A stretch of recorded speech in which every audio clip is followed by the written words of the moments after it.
திருப்தி அளிக்கும் ஜீவ தண்ணீர். ತೃಪ್ತಿ ನೀಡುವ ಜೀವಜಲ. என்னது இதோட அர்த்தம்? ಏನಿದರ ಅರ್ಥ? இதை குறித்து இயேசு கிறிஸ்துவோட வாழ்க்கையிலிருந்து ஒரு சம்பவத்தை குறித்து நம்ம பேசி இதை புரிந்து கொள்ள போறோம். ಈ ದಿನ ಯೇಸು ಕ್ರಿಸ್ತರ ಜೀವಿತದಲ್ಲಿ ನಡೆದ ಒಂದು ಸಂಭವತೆಯನ್ನು ಕುರಿತು ನಾವು ಇದನ್ನ ಕಲ್ತ್ಕೊಳ್ಳಿಕ್ ಹೋಗ್ತಾ ಇದೀವಿ. ஒரு சகோதரி 12 மணிக்கு கிணத்துக்கிட்ட தண்ணி பிடிக்க ஒரு ஒரு குடத்தோட வராங்க. ಒಬ್ಬ ಸಹೋದರಿ ಒಂದು ಬಿಂದಿಗೆನ ತೆಗೆದುಕೊಂಡು ಒಂದು ಬಾವಿ ಹತ್ರ ನೀರಿಗಾಗಿ ಬರ್ತಾ ಇದ್ದಾಳೆ. 12 மணிக்கு யாரும் வரமாட்டாங்க லேடீஸ் கிணத்துக்கிட்ட. ಅದು ಸುಮಾರು 12 ಗಂಟೆ ಆ ಸಮಯದಲ್ಲಿ ಯಾರು ಸಹ ಸ್ತ್ರೀಯರಲ್ಲಿ ಬರುವಂತ ಅವಕಾಶ ಇರೋದಿಲ್ಲ. ஏன்னா லேடீஸ் வந்தாங்கன்னா வெயில் ரொம்ப பயங்கரமா வெயில் அடிக்கும். ஸோ அதனால என்ன பண்ணுவாங்க, விடிய காலம் வருவாங்க. வந்துட்டு அவங்க வேலையெல்லாம் முடிச்சுட்டு போயிருவாங்க. ஏன் இந்த ஸ்திரீ யாரும் இல்லாத டைம்ல ஏன் வந்து 12 மணிக்கு தண்ணி பிடிக்க வரணும்? ಅಲ್ಲಿ ತುಂಬಾ ಬಿಸಿಲಿರೋದ್ರಿಂದ ಎಲ್ಲ ಸಾಯಂಕಾಲ ಸಮಯದಲ್ಲಿ ಆ ಒಂದು ಸ್ಥಳಕ್ಕೆ ಬರುತ್ತಾರೆ. ಆದ್ರೆ ಇಲ್ಲಿ ಒಬ್ಬ ಸ್ತ್ರೀ 12 ಗಂಟೆಗೆ ಬಂದಿದ್ದಾಳೆ. ಯಾಕೆ ಆ ಸ್ತ್ರೀ ಆ ಒಂದು ಸಮಯದಲ್ಲಿ ಅಲ್ಲಿಗೆ ಬರಬೇಕಿತ್ತು? அதுவும் அந்த ஊர் வெளியே இருக்கு அந்த கிணறு. ஊர்ல இருந்து கொஞ்சம் தூரம். ஊர்ல இருந்து ஒரு 300 மீட்டர் இருக்கலாம். அந்த தூரத்துல அந்த கிணறுல மத்தியான டைம்ல தண்ணி பிடிக்க குடத்தோட ஏன் வராங்க? ಅದು ಆ ಊರಿಂದ ಸುಮಾರು 300 ಮೀಟರ್ ದೂರ ಇರುವಂತ ಒಂದು ಬಾವಿ. ಆ ಒಂದು ಬಾವಿಗೆ ಮಧ್ಯಾಹ್ನ ಹೊತ್ತು ಅವಳು ನೀರು ತೆಗೆದುಕೊಂಡು ಹೋಗ್ಲಿಕ್ಕೆ ಬಂದಿದ್ದಾಳೆ. எதுக்கு? ಯಾಕೆ? ஏன்னா அந்த ஸ்திரீ வந்து அந்த சமுதாயத்துல இருந்து ஒதுக்கப்பட்ட ஒரு ஸ்திரீ. ಆ ಸ್ತ್ರೀ ಸಮುದಾಯದಿಂದ ತಿರಸ್ಕರಿಸಲ್ಪಟ್ಟಂತ ಒಬ್ಬ ಸ್ತ್ರೀ ಆಗಿದ್ಲು. அவங்க லைஃப் எப்படி இருக்குன்றத பாப்போமா கொஞ்சம்? ಅವಳ ಜೀವಿತ ಹೇಗಿತ್ತು ಅನ್ನೋದನ್ನ ನಾವು இயேசு கிறிஸ்து இந்த ஸ்திரீயை நோக்கி இயேசு கிறிஸ்து அந்த ஸ்திரீயை பார்க்க வரார். ಯೇಸು ಕ್ರಿಸ್ತರ ಆ ಸ್ತ್ರೀಯನ್ನ ನೋಡ್ಲಿಕ್ಕೆ ಬಂದ್ರು. தேடி வரார் ஆண்டவர். ಅಲ್ಲಿ ಯೇಸು ಕ್ರಿಸ್ತರು ಹುಡುಕಿಕೊಂಡು ಬಂದಿದ್ದಾರೆ. நான் திருப்பி சொல்ல வரேன், நல்லவர்களை மாத்திரம் தேடி வரவில்லை ஆண்டவர், எல்லா விதமான ஜனங்களையும் தேடி இயேசு கிறிஸ்து வராருங்க. ಇಲ್ಲಿ ಯೇಸು ಕ್ರಿಸ್ತರು ಒಳ್ಳೆಯವ್ರನ್ನ ಮಾತ್ರ ಹುಡುಕಿ ಬರ್ಲಿಲ್ಲ, ಎಲ್ಲಾ ವಿಧವಾದಂತ ಜನರನ್ನ ಹುಡುಕಿಕೊಂಡು ಬರ್ತಾ ಇದ್ದಾರೆ. இந்த இந்த லேடிஸ் இந்த சிஸ்டரோட வாழ்க்கை எப்படி இருந்துச்சுன்றத பாப்போம் நம்ம. ಈಗ ಆ ಸ್ತ್ರೀಯ ಒಂದು ಜೀವಿತ ಹೇಗಿತ್ತು ಅನ್ನೋದನ್ನ ನೋಡೋಣ. சரி, 16வது வசனம் படிங்க. 16, 17, 18. ಯೋಹಾನ ಸುವಾರ್ತೆ 4ನೇ ಅಧ್ಯಾಯ யோவான் 4, 16, 17, 18ங்க. 16, 17, 18ನೇ ವಚನ. இயேசு அவளை நோக்கி, ம். நீ போய் நீ போய் உன் புருஷனை இங்கே அழைத்து கொண்டு வா என்றார். உன் புருஷனை அழைத்துக் கொண்டு வா என்றார். அதற்கு அந்த ஸ்திரீ, ம். எனக்கு புருஷன் இல்லை என்றால். எனக்கு புருஷன் இல்லை அப்படின்னு வந்து அந்த அம்மா சொல்லிருச்சு. இயேசு அவளை நோக்கி, ஆ. எனக்கு புருஷன் இல்லை என்று நீ சொன்னது சரிதான். எப்படியெனில் 5 புருஷர் உனக்கு இருந்தார்கள். 5 புருஷங்க இருந்தாங்க உங்களுக்கு. இப்பொழுது உனக்கு இருக்கிறவன் இப்பொழுது இருக்கிற புருஷன், உனக்கு புருஷன் அல்ல. இப்ப இருக்கிற மனுஷன் உன் புருஷன் இல்ல. இதை உள்ளபடி சொன்னாய் என்றார். அதுக்கு இயேசு கிறிஸ்து சொல்றார். ஓகே, இப்படி இயேசு கிறிஸ்து வந்து சொல்றார் இந்த ஸ்திரீ கிட்ட. ಈ ರೀತಿಯಾಗಿ ಆ ಸ್ತ್ರೀ ಹತ್ರ ಯೇಸು ಕ್ರಿಸ್ತರು ಹೇಳಿದ್ರು. எனக்கு புருஷன் இல்ல அப்படின்னு சிம்பிளா சொல்லிருந்தாங்க அந்த அம்மா. ಆ ಅಮ್ಮ ಹೇಳಿದ್ಲು, ನನಗೆ ಪುರುಷ ಇಲ್ಲ, ಗಂಡ ಇಲ್ಲ ಎಂಬುದಾಗಿ. ஆனா அந்த அம்மாக்கு எத்தனை வாட்டி கல்யாணம் ஆயிருக்குதுங்க? ಹಾಗಾದ್ರೆ ಆ ಸ್ತ್ರೀಗೆ ಎಷ್ಟು ಸರಿ ಮದುವೆ ಆಗಿದೆ? எவ்வளவு வாட்டிங்க? 5 வாட்டி. 5 ಸಾರಿ. ஆனா எப்படி பாருங்க, ஒரு பொய்ய வந்து எப்படி சொல்றாங்க பாருங்க. அது உண்மைதான் சொல்லுது, ஆனா பாதி பொய் பாதி உண்மை இது. ಆದ್ರೆ ಅವಳು ಹೇಳ್ತಾ ಇರೋದು ಅರ್ಧ ಸುಳ್ಳು ಅರ್ಧ ಸತ್ಯ ஏன்னா ಆಗಿದೆ. 6வது ஆளை வந்து கல்யாணம் பண்ணல, அப்படியே வச்சிருக்குதுங்க அந்த அம்மா. ಇಲ್ಲಿ 6ನೇ ಒಂದು ಗಂಡನನ್ನ ಅವಳು ಮದುವೆ ಆಗಿ கண்டால சும்ನೆ ಸುಮ್ನೆ ಆ ಗಂಡನ ಹಾಗೆ ಇಟ್ಕೊಂಡಿರುವಂತದ್ದು. சோ ஆக்சுவலா அவர் வந்து லீகலா மேரேஜ் பண்ணல 6வது ஆளு. ಅವಳು ನೈತಿಕವಾಗಿ 6ನೇ ಗಂಡನನ್ನ ಮದುವೆ ಆಗಿಲ್ಲ. சோ இயேசு கிறிஸ்து உன் கணவனை கூட்டுவானவனே கணவன் இல்ல அப்படின்னு சொல்லிட்டாங்க. ಹಾಗಾಗಿ ಯೇಸು ಕ್ರಿಸ್ತರು ನನ್ನ ಗಂಡನ್ನ ಕರೆದುಕೊಂಡು ಬಾ ಅಂತ ಹೇಳಿದ್ರೆ ನನ್ ಗಂಡ ಇಲ್ಲ ಎಂಬುದಾಗಿ ಹೇಳ್ತಾಳೆ. சோ எதுக்கு? ಯಾಕೆ? உடனே இயேசு கிறிஸ்துவே சொல்லிடுறாரு, நீ இப்படிதாம்மா. ஃபுல் படத்தை அவ லைஃபை வந்து படம் காட்டுற மாதிரி ஏசப்பா என்ன பண்ணிடுறாரு, ஃபுல் ஸ்டார்டிங்ல இருந்து எண்ட் வரைக்கும் சொல்லிடுறாரு. ಹೀಗೆ ಯೇಸು ಕ್ರಿಸ್ತರು ಅವಳ ಜೀವಿತವನ್ನ ಫಸ್ಟ್ ಇಂದ ಕೊನೆಯವರೆಗೂ ಹೇಳಿದ್ರು. அவ மறைக்க பார்த்தா இயேசு கிறிஸ்து என்ன பண்றாரு, வெளிப்படுத்திடுறாரு. ಅವಳು ಮರೆಸ್ಲಿಕ್ಕೆ ನೋಡಿಲ್ಲ, ಆದ್ರೆ ಯೇಸು ಕ್ರಿಸ್ತನ ಅದನ್ನ ಹೊರಗೆ ತಂದು ಹೇಳಿದ್ರು. சோ இந்த சிஸ்டருக்கு ஒரு பிரச்சனை இருக்குங்க. ಆ ಒಂದು ಸಹೋದರಿಗೆ ಒಂದು ಸಮಸ್ಯೆ ಇದೆ. இந்த பிரச்சனைக்கும் பிரதர் எனக்கும் என்னன்றது கேள்வி நீங்க கேட்பீங்க. ಆ ಸಹೋದರರಿರುವಂತ ಸಮಸ್ಯೆಗೂ ನನಗೂ ಏನು ಸಂಬಂಧ ಎಂಬುದಾಗಿ ನೀವು ಕೇಳಬಹುದು. இந்த பொம்பளை 5 பேரை கல்யாணம் பண்ணா அந்த பிரச்சனைக்கு எனக்கு என்ன பிரதர் சம்பந்தம்? ಆ ಸಹೋದರ 5 ಜನ ಗಂಡಂದಿರನ್ನ ಮಾಡ್ಕೊಂಡ್ರು, ನನಗೂ ಅವಳಿಗೂ ಏನು ಸಂಬಂಧ? என்ன இருக்குன்னு நம்ம பாப்போம் பாருங்க. ಅದೇನು ಅನ್ನೋದನ್ನ ನಾವಿಲ್ಲಿ ನೋಡೋಣ. இந்த ஸ்திரீ வந்து என்னதுன்னா, அந்த ஸ்திரீக்கு முன்னாடி ஒரு ஃபர்ஸ்ட் பாயிண்ட் நான் சொல்றேன், அதை பத்தி அப்புறம் வந்து நான் சொல்றேன். ಆ ಸ್ತ್ರೀಯ ಬಗ್ಗೆ ಅಲ್ಲಿ ಒಂದು ಮೊದಲನೇ ಒಂದು ಪಾಯಿಂಟ್ ನೋಡೋಣ. நம்ம எல்லாரும் வந்து தாகமா இருக்கிறோம். ஒரு தாகம் இருக்கு, நம்ம இருதயத்துல ஒரு தாகம் இருக்கு. அந்த தாகம் எல்லாருக்கும் இருக்கு இருதயத்துல. அது வந்து அதுக்காக நம்ம தேடிட்டு இருக்கிறோம். ನಮ್ಮ ದೇಹ ನಮ್ಮಲ್ಲಿ ಎಲ್ಲರಿಗೂ ಒಂದು ದಾಹ ಇದೆ. ಆ ದಾಹಕ್ಕಾಗಿ ನಾವೆಲ್ಲರೂ ಆ ದಾಹಕ್ಕಾಗಿ ಹುಡುಕ್ತಾ ಇದ್ದೀವಿ. எல்லாரும் சொல்ல மாட்டோம். ஆனா வெளிய சொல்ல மாட்டோம். பிரதர் எனக்கு என் இருதய தாகம் இதுதான் பிரதர் அப்படின்னு யாரும் சொன்னதே இல்ல இதுவரைக்கும். ನನ್ನಲ್ಲಿರುವಂತಹ ದಾಹ ಹೀಗಿದೆ ಎಂಬುದಾಗಿ ನಾವು ಯಾರು ಆಚೆ ಯಾರಿಗೂ ಹೇಳೋದಿಲ್ಲ. தாகத்த சொல்ல மாட்டோம். ஏன்னா நானும் சொன்னதில்ல. ஆனா நம்ம செயல் இருக்குல்ல, நம்ம ஆக்ஷன்ஸ் வந்து அந்த தாகத்த காட்டிருங்க. ಆದ್ರೆ ನಮ್ಮ ಕಾರ್ಯಗಳು ಆ ದಾಹವನ್ನ ತೋರಿಸ್ತವೆ. இந்த அம்மாக்கு வந்து அந்த இயேசு கிறிஸ்து வந்து எனக்கு இருதயம் தாகமா இருக்கு அப்படின்னு சொல்ல. வாய்க்கு தண்ணிக்கு தாகமா எடுக்கு நான் தண்ணி பிடிக்க வந்தேன்யா அப்படின்னு தான் வந்துச்சு அந்த அம்மா. ಆ ತಾಯಿ ತನ್ನಲ್ಲಿ ದಾಹ ಇದೆ ಎಂಬುದಾಗಿ ಹೇಳಿಲ್ಲ, ನನಗೆ ನೀರನ್ನೇ ದಾಹ ಇದೆ ಅದನ್ನು ಕುಡ್ಲಿಕ್ಕೆ ಬಂದೆ ಎಂಬುದಾಗಿ ಹೇಳ್ತಾ ಇದ್ದಾಳೆ. சோ எல்லாருக்கும் ஒரு தாகம் இருக்கு. ಎಲ್ಲರಿಗೂ ಒಂದು ದಾಹ ಇದೆ. எல்லா மனுஷனும் உலகத்துல பிறந்த எல்லாருக்கும் ஒரு தாகம் இருக்குங்க. ಈ ಲೋಕದಲ್ಲಿ ಹುಟ್ಟಿರುವಂತಹ ಪ್ರತಿಯೊಬ್ಬ ಮನುಷ್ಯನಿಗೂ ಒಂದು ದಾಹ ಇದೆ. உதாரணத்துக்கு சமாதானத்தை எடுத்துக்கோங்க. ಉದಾಹರಣೆಗೆ ಸಮಾಧಾನ ಅಂತ ಅನ್ಕೊಳ್ಳಿ. யார கேட்டாலும் சமாதானம் வேணுமா அப்படின்னு சொல்றவங்க வேண்டான்னு யாராவது சொல்லிருக்காங்களா இது வரைக்கும்? யாரு- சமாதானம் வேண்டான்னு யாராவது சொல்லிருக்காங்களா? ಸಮಾಧಾನ ಬೇಡ ಎಂಬುದಾಗಿ ಯಾರನ್ನ ಹೇಳಿದಾರ? எங்க வீட்ல சண்டை வேணும்னு யாராவது சொல்லிருக்காங்களா? ನಮ್ಮ ಮನೆಯಲ್ಲಿ ಜಗಳ ಬೇಕೆಂಬುದಾಗಿ ಯಾರನ್ನ என் ಹೇಳಿದಾರ? இருதயம் அப்படியே குழம்பி இருக்கணும், என் மைண்ட் அப்படியே ட்விஸ்ட் ஆயிருக்கணும் அப்படின்னு யாராவது சொல்றாங்களா? இல்லங்க. ನನ್ನ ಹೃದಯ ನನ್ನ ಮನಸ್ಸು ತುಂಬಾ ಅದು ಕಳವಳಗೊಂಡ ಇರ್ಬೇಕೆಂಬುದಾಗಿ ಯಾರನ್ನ ಹೇಳ್ತಾರ? ಹೇಳೋದು. உலகமே சமாதானமா இருக்கணும்னு நம்ம ஆசைப்படுறோம். ಈ ಲೋಕವೇ ಸಮಾಧಾನವಾಗಿರ್ಬೇಕೆಂಬುದಾಗಿ ನಾವು ಆಸೆ நம்ம வீடு சமாதானமா இருக்கணும்னு ஆசைப்படுறோம். ನಮ್ಮ ಮನೆ ಸಮಾಧಾನದಿಂದ ಇರ್ಬೇಕಂತ ಆಸೆ என் ಪಡ್ತೀವಿ. இருதயம் அப்படியே அமைதியா சமாதானமா இருக்கணும்னு ஆசைப்படுறோம். ನಮ್ಮ ಹೃದಯ ಕೂಡ ಸಮಾಧಾನದಿಂದ ಇರ್ಬೇಕೆಂಬುದಾಗಿ ಆಸೆ ಪಡ್ತೀವಿ.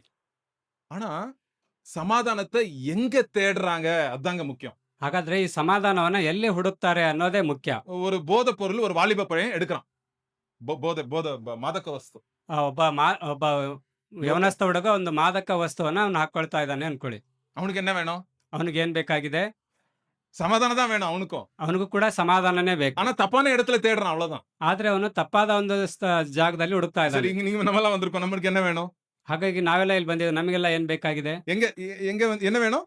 சமாதானத்துக்காக தான் நம்ம இங்க வந்திருக்கிறோம். ನಾವು ಕೂಡ ಸಮಾಧಾನಕ್ಕಾಗಿ ಇಲ್ಲಿ ಬಂದಿದ್ದೇವೆ. சந்தோஷத்தோட விடுதலையோட நம்ம வாழணும் பிரதர். ನಾವು ಆ ಒಂದು ಬಿಡುಗಡೆಯಿಂದ ನಾವು ಬದುಕಬೇಕು ಸಹೋದರ. ஏசப்பட்ட அது கிடைக்குது. அதுக்கு தான் நான் ஏசப்பட்ட வந்திருக்கிறேன். ಅದು ಯೇಸು ಕ್ರಿಸ್ತನ ಹತ್ರ ನಮಗೆ ಸಿಗ್ತಾ ಇದೆ, ಅದಕ್ಕಾಗಿ ನಾವು ಬಂದಿದ್ದೇವೆ. ஏசப்பட்ட வந்தா என் வாழ்க்கை விடுதலை ஆயிருங்க ಯೇಸು ಕ್ರಿಸ್ತನ ಬಳಿಗೆ ಬಂದ್ರೆ ನಮ್ಮ ಜೀವಿತ ಬಿಡುಗಡೆ ಆಗುತ್ತೆ. அப்படின்ற நம்பிக்கையோட நம்ம எல்லாம் வந்திருக்கிறோம். ಆ ಒಂದು ನಂಬಿಕೆಯಲ್ಲಿ ನಾವೆಲ್ಲರೂ ಇಲ್ಲಿ ಬಂದಿದ್ದೇವೆ. சில பேர் சில அனுபவங்களை தேடி சமாதானத்தை தேடுவாங்க. இந்த ஊருக்கு போயிட்டா ஜாலியா இருக்கும்டா, இப்படி செட்டில் ஆயிருந்தா லைஃப்ல அப்படின்னு சொல்லுவாங்க. ಇನ್ನು ಕೆಲವರು ಅನುಭವಗಳನ್ನು ಹಿಡ್ಕೊಂಡು ನಾ ಈ ಒಂದು ಊರಿಗೆ ಹೋದ್ರೆ ನನ್ನ ಜೀವನ ಒಂದು ಸೆಟ್ಲ್ ಆಗ್ಬಿಡುತ್ತೆ ಎಂಬುದಾಗಿ. இத வந்து நம்ம சில இடத்துல தேடுறோம். இந்த அம்மா எங்க தேடிச்சு? ஆம்பளை ஆட்கள் கிட்ட தேடிச்சு. ಇಲ್ಲಿ ಕೆಲವರು ಇಂತಿಂತ ಸ್ಥಳಗಳಲ್ಲಿ ಹುಡುಕ್ತಾರೆ. ಈ ಸ್ತ್ರೀ ಕೂಡ ಈ ಒಂದು ಪುರುಷರ ಬಳಿನಲ್ಲಿ ಹುಡುಕ್ತಾ ಇದ್ದಾಳೆ. முத புருஷனை கல்யாணம் பண்ணும்போது என்ன பண்ணிச்சுன்னு தெரியல. ಮೊದಲನೇ ಪುರುಷನ ಮದುವೆ ಆಗುವಾಗ ಅವಳು ಏನ್ ಮಾಡಿದ್ಲು ಗೊತ್ತಿಲ್ಲ. பார்க்க சூப்பரா இருக்காரு, பைக்ல அப்படியே வீலிங் ஒத்த வீல்ல ஓட்டுறாரு, சூப்பரா இருக்காரு, இவரை தான் கல்யாணம் பண்ணணும் அப்படின்னு பண்ணிருப்பாங்கன்னு தெரியல. ಅವರು ಚೆನ್ನಾಗಿ ಗಾಡಿ ಓಡಿಸ್ತಾರೆ, ವೀಲಿಂಗ್ ಎಲ್ಲ ಮಾಡ್ತಾರೆ, ನೋಡ್ಲಕ್ ಚೆನ್ನಾಗಿದ್ದಾರೆ ಎಂಬುದಾಗಿ ಅವಳು ಯೋಚನೆ ಮಾಡಿರ್ಬೋದು, ಗೊತ್ತಿಲ್ಲ. சூப்பரா பாடுறாரு அப்படின்னு ரெண்டாவது புருஷனை கல்யாணம் பண்ணிச்சான்னு தெரியல. ಎರಡನೇನು ತುಂಬಾ ಚೆನ್ನಾಗಿದ್ದಾನೆ ಎಂಬುದಾಗಿ ಅವಳು ಎರಡನೇದೊಂದು ಮಾಡಿರ್ಬೇಕಂತ ಗೊತ್ತಿಲ್ಲ. நல்ல வேலையில இருக்கான், இவனை வச்சா லைஃப் செட்டில், இவனை மேரேஜ் பண்ணிக்கணும் அப்படின்னு மூணாவது புருஷனை மேரேஜ் பண்ணிச்சான்னு தெரியல. ಮೂರನೇವನು ತುಂಬಾ ಚೆನ್ನಾಗಿ ಕೆಲಸ ಇದೆ, ಇವನನ್ನ ಮಾಡ್ಕೊಂಡ್ರೆ ನನ್ನ ಜೀವನ ಸೆಟ್ಲ್ ಆಗ್ಬಿಡುತ್ತೆ ಎಂದಾಗ ಯೋಚಿಸಿರ್ಬೋದು. நிம்மதியே இல்லைங்க. ಇಲ್ಲಿ ನೆಮ್ಮದಿನೇ ಇಲ್ಲ.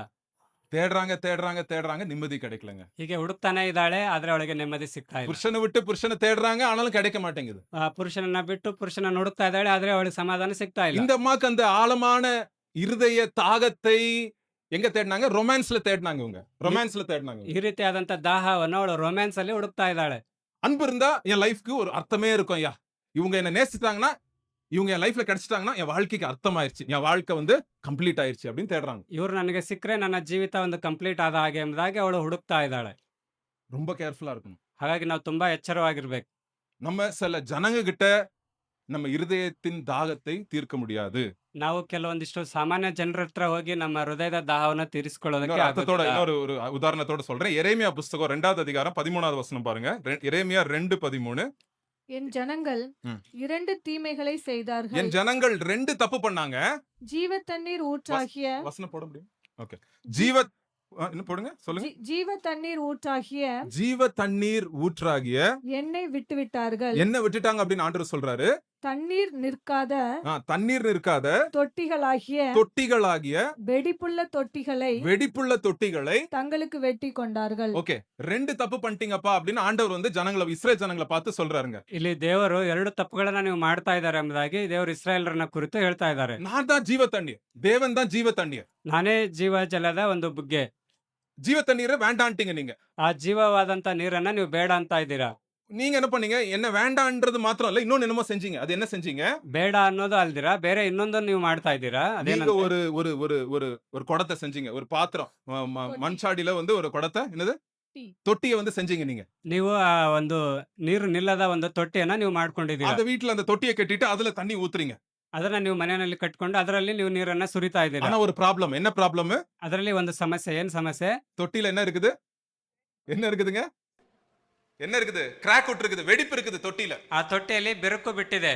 சோ தண்ணி ஊத்த ஊத்த என்ன ஆகும் அந்த தொட்டியில இருந்து? ಆ ನೀರನ್ನ ಆ ತೊಟ್ಟಿಯಲ್ಲಿ ಹಾಕ್ತಾ ಇದ್ರೆ ಏನಾಗ್ತಾ ಇದೆ? என்னங்க ஆகும்? தண்ணி வெளியே போ, நீங்க ஊத்துவீங்க, 1 மணி நேரம் கழிச்சு வந்தா தண்ணியே இருக்காதாங்க. ಅಲ್ಲಿ ನೀರನ್ನ ಸುರಿತಾ ಇದ್ದೀರಾ, 1 ಗಂಟೆ ಬಿಟ್ಟು ನೋಡಿದ್ರೆ ಅಲ್ಲಿ ನೀರು ಇಲ್ಲ, ಅದು ಸೋರಿ ಹೋಗ್ತಾ ಇದೆ. இது நான் சொல்லங்க, ಇದನ್ನ ನಾವು ಹೇಳ್ತಾ ಇಲ್ಲ, ஆண்டவர் சொல்றாரு ஜனங்களை பார்த்து. ಅಲ್ಲಿ ದೇವರು ಆ ಜನರನ್ನ ಕುರಿತು ಹೇಳ್ತಾ ಇದ್ದಾರೆ. நான் உனக்கு விடுதலை கொடுத்தேன், ನಾನು ನಿಮಗೆ ಬಿಡುಗಡೆಯನ್ನ ಕೊಟ್ಟೆ, நான் உனக்கு ஜீவ தண்ணீர் கொடுக்கற ரெடியா இருக்கிறேன், ನಾನು ನಿನಗೆ ಜೀವ ಜಲದ ನೀರನ್ನ ಕೊಡ್ಲಿಕ್ಕೆ ರೆಡಿ ಆಗಿದ್ದೀನಿ. ஆனா நீ என்ன பண்ற?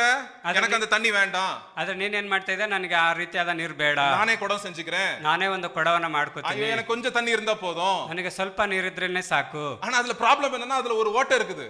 ಅದರಲ್ಲಿ ಸಮಸ್ಯೆ ಏನಂದ್ರೆ ಅದರಲ್ಲಿ ಒಂದು ಬಿರುಕು ಇದೆ. எவ்வளவுதான் நீ ஊத்துனாலும் அது பத்தாது, அது திருப்தி கொடுக்காது உங்களுக்கு. ಅದರಲ್ಲಿ ಎಷ್ಟೇ ನೀರು ಹಾಕಿದ್ರು ಅದು ನಿನಗೆ ತೃಪ್ತಿಯನ್ನ ಕೊಡೋದಿಲ್ಲ. அதை ஊத்த ஊத்த வெளியே போயிட்டு தான் இருக்குங்க. ಅದನ್ನ ನೀರು ಅದರಲ್ಲಿ ಹಾಕ್ತಾ ಇದ್ರೆ ಅದು ನೀರು ಹೊರಗಡೆ ಹೋಗ್ತಾನೆ ಇರುತ್ತೆ. அதான் பாருங்க, ஒரு பாட்டில் சாராயத்தோட நிக்காதுங்க.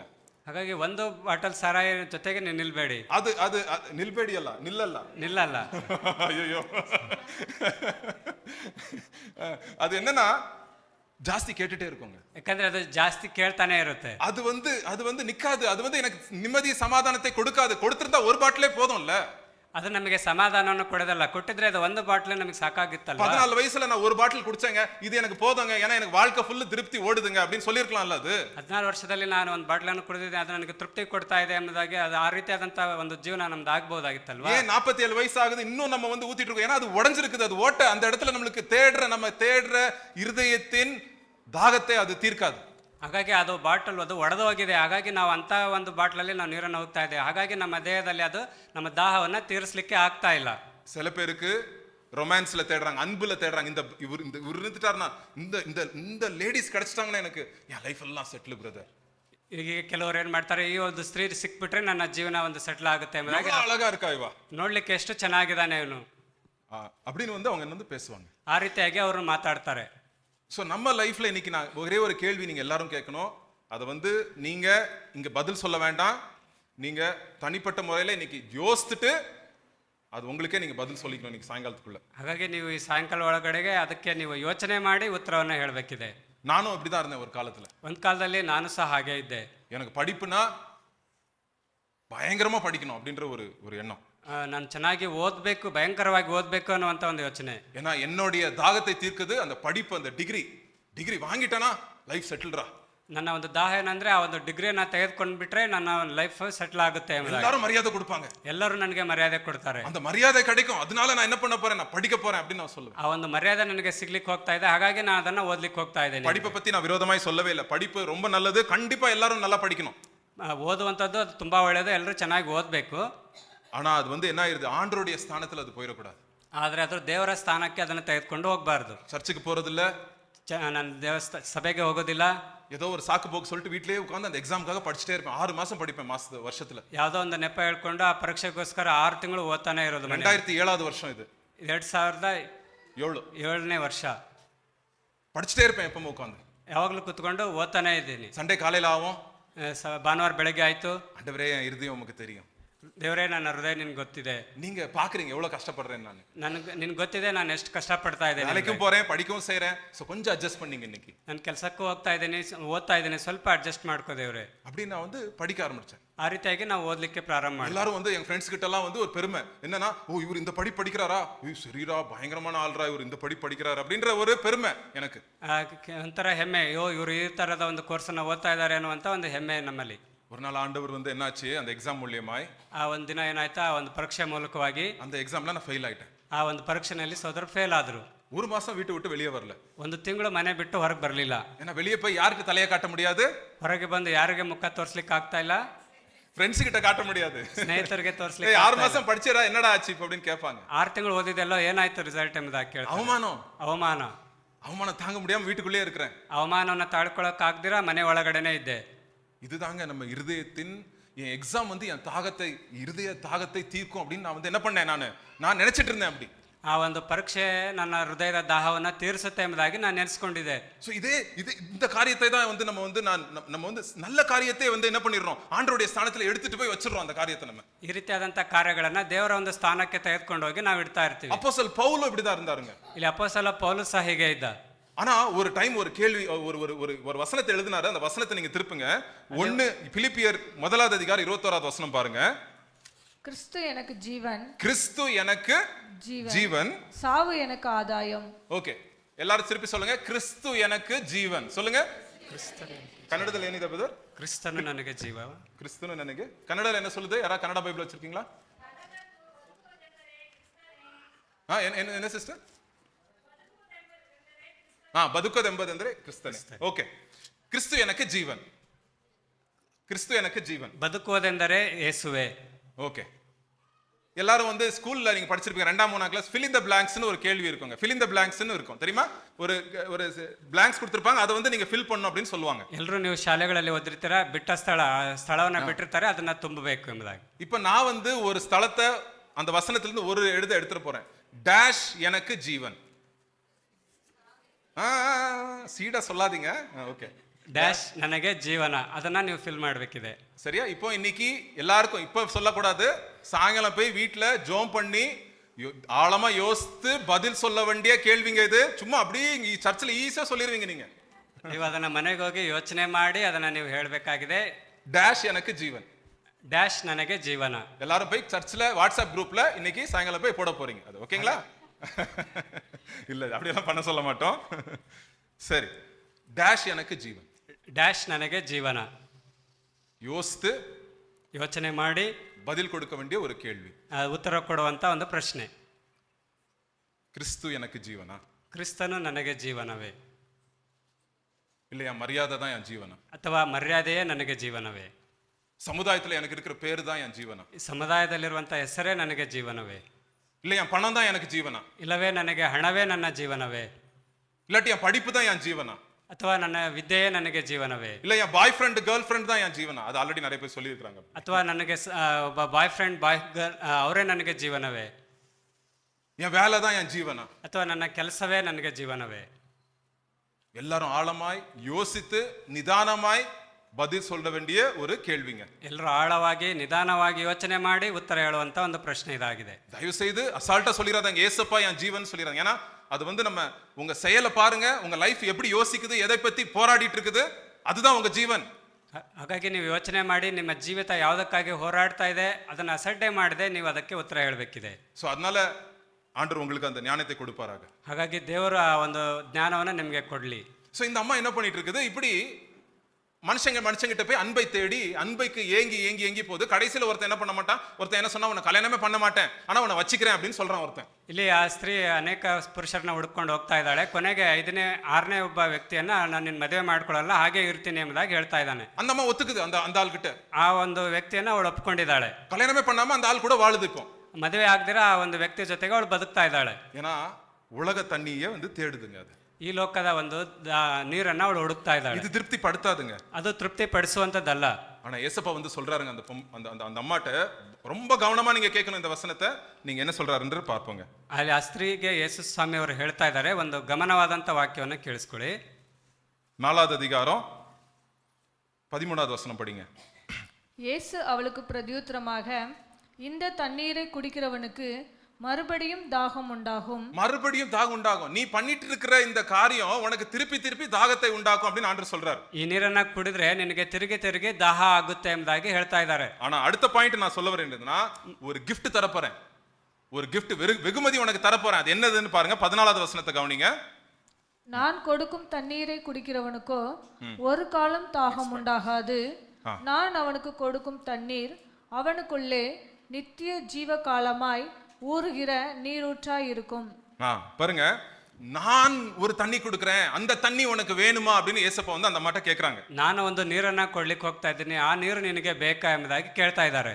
அது வந்து இலவசமாய் நான் கொடுக்கிறேன் அப்படின்னு ஆண்டவர் சொல்றாருங்க. ಅದನ್ನ ಅವರು இலவசம் ಅಂದ್ರೆ ಫ್ರೀ ಆಗಿ, ಅದನ್ನ ಉಡುಗೊರೆಯಾಗಿ ನಾನು ನಿನಗೆ ಕೊಡ್ಲಿಕ್ಕಿದ್ದೇನೆ ಎಂಬುದಾಗಿ ಹೇಳ್ತಾ ಇದ್ದಾರೆ. இந்த தண்ணி வந்து அந்த தண்ணிக்கும் இந்த தண்ணிக்கும் ரொம்ப வித்தியாசம் இருக்குன்னு சொல்றாரு. ಆ ಒಂದು ನೀರಿಗೂ ಈ ನೀರಿಗೂ ವ್ಯತ್ಯಾಸ ಇದೆ ಎಂಬುದಾಗಿ ಅವ್ರು ಹೇಳ್ತಾ ಇದ್ದಾರೆ. இந்த தண்ணி நீ குடிச்சேனா திருப்பி உனக்கு தாகமாயிடும். ಈ ನೀರನ್ನ ಕುಡಿದ್ರೆ ನಿನಗೆ ತಿರ್ಗಾ ದಾಹ ಆಗುತ್ತೆ. நீ 10,000 ரூபாய் சம்பாதிச்சனா இல்ல 15,000 ரூபாய் வேணும்னு தோணும். 10,000 ರೂಪಾಯಿ ನೀವು ಸಂಪಾದಿಸ್ತಾ ಇದ್ರೆ 15,000 ಬೇಕು ಎಂಬುದಾಗಿ ಒಂದು 15 சம்பாதா இல்ல 20 வேணும் அப்படின்னு தோணும். 15,000 ಸಂಪಾದಿಸ್ತಾ ಇದ್ರೆ ಇಲ್ಲ 20 ಬೇಕು ಎಂಬುದಾಗಿ. ஏன்னா அது ஓட்ட டப்பால இருக்குது, தண்ணி ஒழுகிட்டே இருக்கும், கிராக் விட்டுருக்கு. அது வந்து உனக்கு நிரந்தரத்தை, சந்தோஷத்தை, சமாதானத்தை, திருப்தியை கொடுக்காது. ಅದು ಆ ಒಂದು ಬಾಟಲ್ ಅದು ಕ್ರ್ಯಾಕ್ ಆಗಿದೆ, ಅದರಿಂದ ನಿನಗೆ ಯಾವುದೇ ತೃಪ್ತಿ, ಸಮಾಧಾನ, ಸಂತೋಷ ಸಿಗೋದಿಲ್ಲ. ஆனா நான் உனக்கு ஒரு தண்ணி தரேன். ಹಾಗಾದ್ರೆ ನಾನು ನಿನಗೆ ಒಂದು ನೀರನ್ನ ಕೊಡ್ತಾ ಇದ್ದೀನಿ. இது வந்து நித்தியத்துக்கும், நீ லைஃப் லாங், நீ எந்த வாழ்நாள் வரைக்கும், சாகர வரைக்கும் இல்ல, அது வரைக்கும் நித்தியத்துக்கும் என்ன பண்ணும், இந்த தண்ணி வந்து உனக்கு திருப்தி கொடுக்குங்க அப்படின்னு சொல்றாரு. ಅದು ನಿನಗೆ ನಿತ್ಯ ಜೀವನ ಕೊಡೋದವರೆಗೂ ನಿನಗೆ ಅದು ಒಂದು ತೃಪ್ತಿಯನ್ನ ಕೊಡುತ್ತೆ ಎಂಬುದಾಗಿ ಹೇಳ್ತಾ நீ ಇದ್ದಾರೆ. தாகமாவே இருக்க மாட்ட. ಆಗ ನಿನಗೆ ದಾಹನೇ ಇರೋದಿಲ್ಲ. இந்த தண்ணியை வந்து 2007 வருஷத்துல நான் அனுபவிச்சேங்க.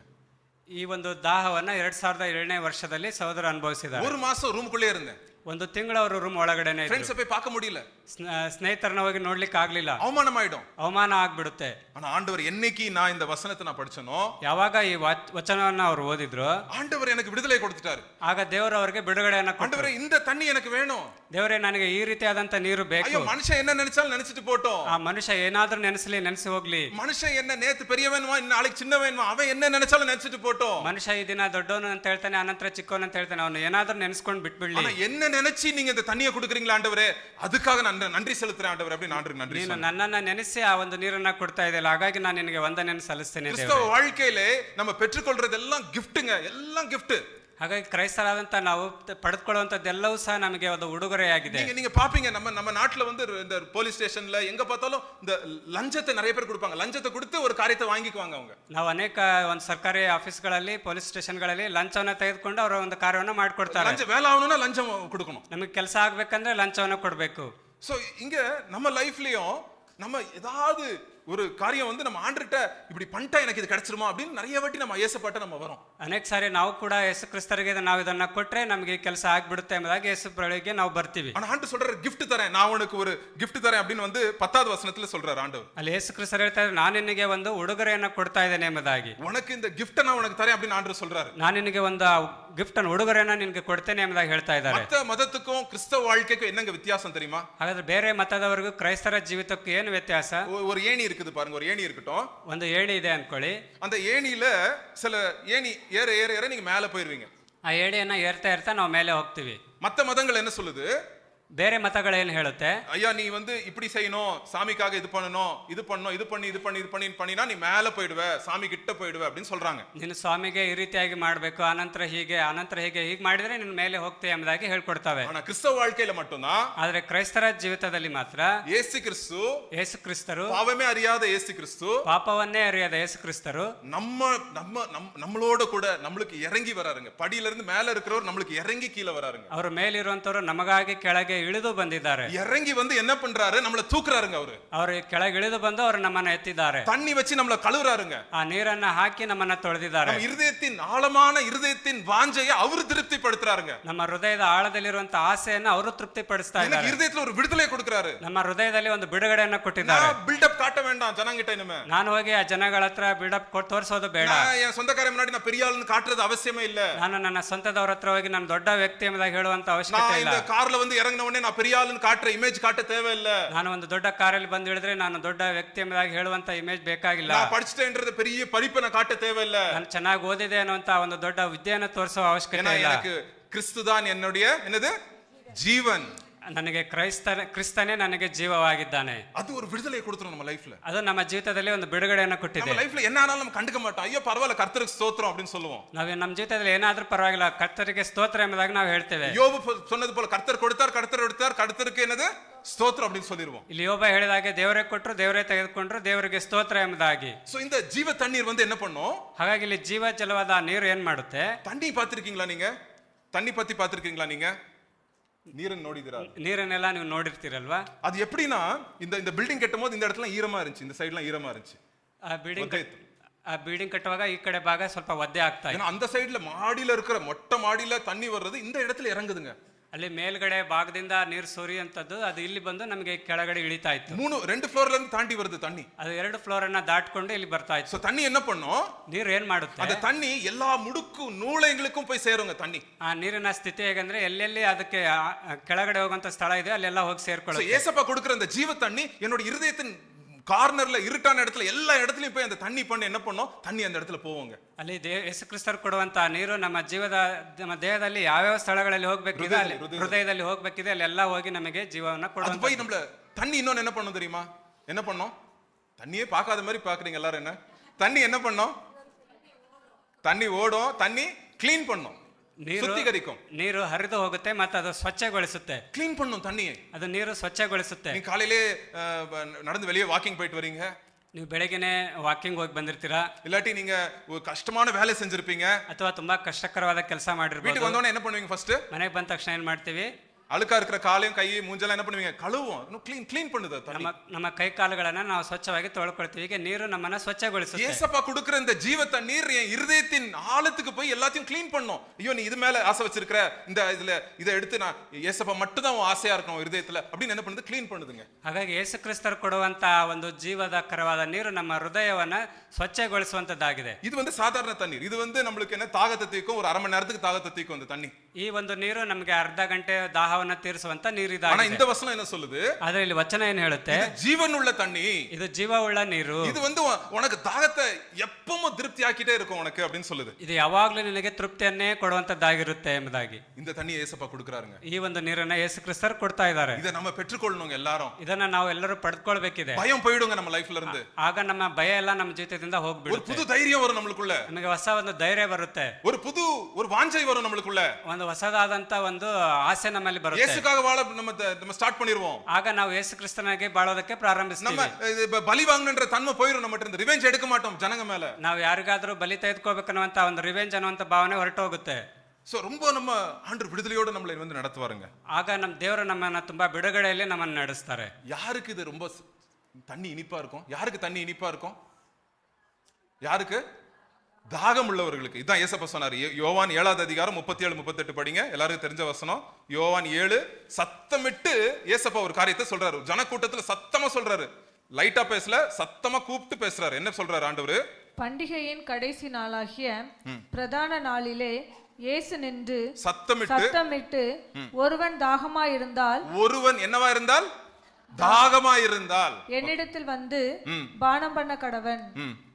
வேத வாக்கியம் சொல்லுகிறபடி என்னிடத்தில் விசுவாசமாய் இருக்கிறவன் எவனோ அவன் உள்ளத்திலிருந்து ஜீவ தண்ணீருள்ள நதிகள் ஓடும் என்றார். உள்ளத்திலிருந்து என்ன ஆகும்? இருதயத்திலிருந்து என்ன ஓடும்? இப்போ ಜೀವ ತಣ್ಣೀರು ಓಡು அப்படின்னு சொல்றாங்க. ನಮ್ಮ ಹೃದಯದಲ್ಲಿ ಜೀವಕರವಾದ ಹೊಳೆಗಳು ಹರಿಯುವ ಎಂಬುದಾಗಿ ಇಲ್ಲಿ ಬರೆಯಲ್ಪಟ್ಟಿದೆ. தண்ணி ரொம்ப முக்கியங்க. ಹಾಗಾಗಿ ನೀರು ತುಂಬಾ ಮುಖ್ಯ. ಅದು ಯೇಸು ಕ್ರಿಸ್ತ ಕೊಡುವ ಜೀವ ತಣ್ಣೀರು ரொம்ப ரொம்ப முக்கியங்க. ಅದರಲ್ಲೂ ಯೇಸು ಕ್ರಿಸ್ತರು ಕೊಡುವಂತ ಜೀವಕರವಾದ ನೀರು ತುಂಬಾ ಮುಖ್ಯ. நம்ம சர்ச்சில் இருக்கிறவங்க ஒவ்வொருத்தரும் இந்த ஜீவ தண்ணீரை டெய்லி எல்லா நேரத்திலயும் குடிக்கணும்னு தான் நம்ம ஆசைப்படுறோம். ನಮ್ಮ ಸಭೆಯಲ್ಲಿರುವಂತವರು ಎಲ್ಲರೂ ಪ್ರತಿದಿನ ಈ ಜೀವಕರವಾದ ನೀರನ್ನು ಕುಡಿಯಬೇಕೆಂಬುದೇ ನಮ್ಮ ಆಸೆಯಾಗಿದೆ. எவ்வளவு லஞ்சம் ಇದಕ್ಕೆ ಎಷ್ಟು ಲಂಚ ಕೊಡಬೇಕು?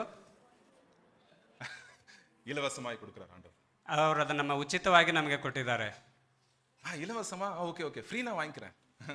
ಉಚಿತವಾಗಿ ಕೊಟ್ಟಿದ್ದಾರೆ, ನಾನು ಅದನ್ನ ಉಚಿತವಾಗಿ ಪಡ್ಕೊಳ್ತೇನೆ. அவருக்கு அது ஃப்ரீயா? ஏசப்பாக்கு அது ஃப்ரீயா?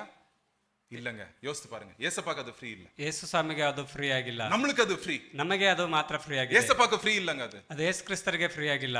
சிலுவையில இயேசு கிறிஸ்து, ಶಿಲುಬೆ ಮೇಲೆ ಯೇಸು ಕ್ರಿಸ್ತರು, யோவான் 19வது அதிகாரம் ಯೋಹಾನ 19ನೇ ಅಧ್ಯಾಯ 28வது வசனத்துல என்ன சொல்லுது? 28ನೇ ವಚನದಲ್ಲಿ ಏನು ಹೇಳುತ್ತೆ?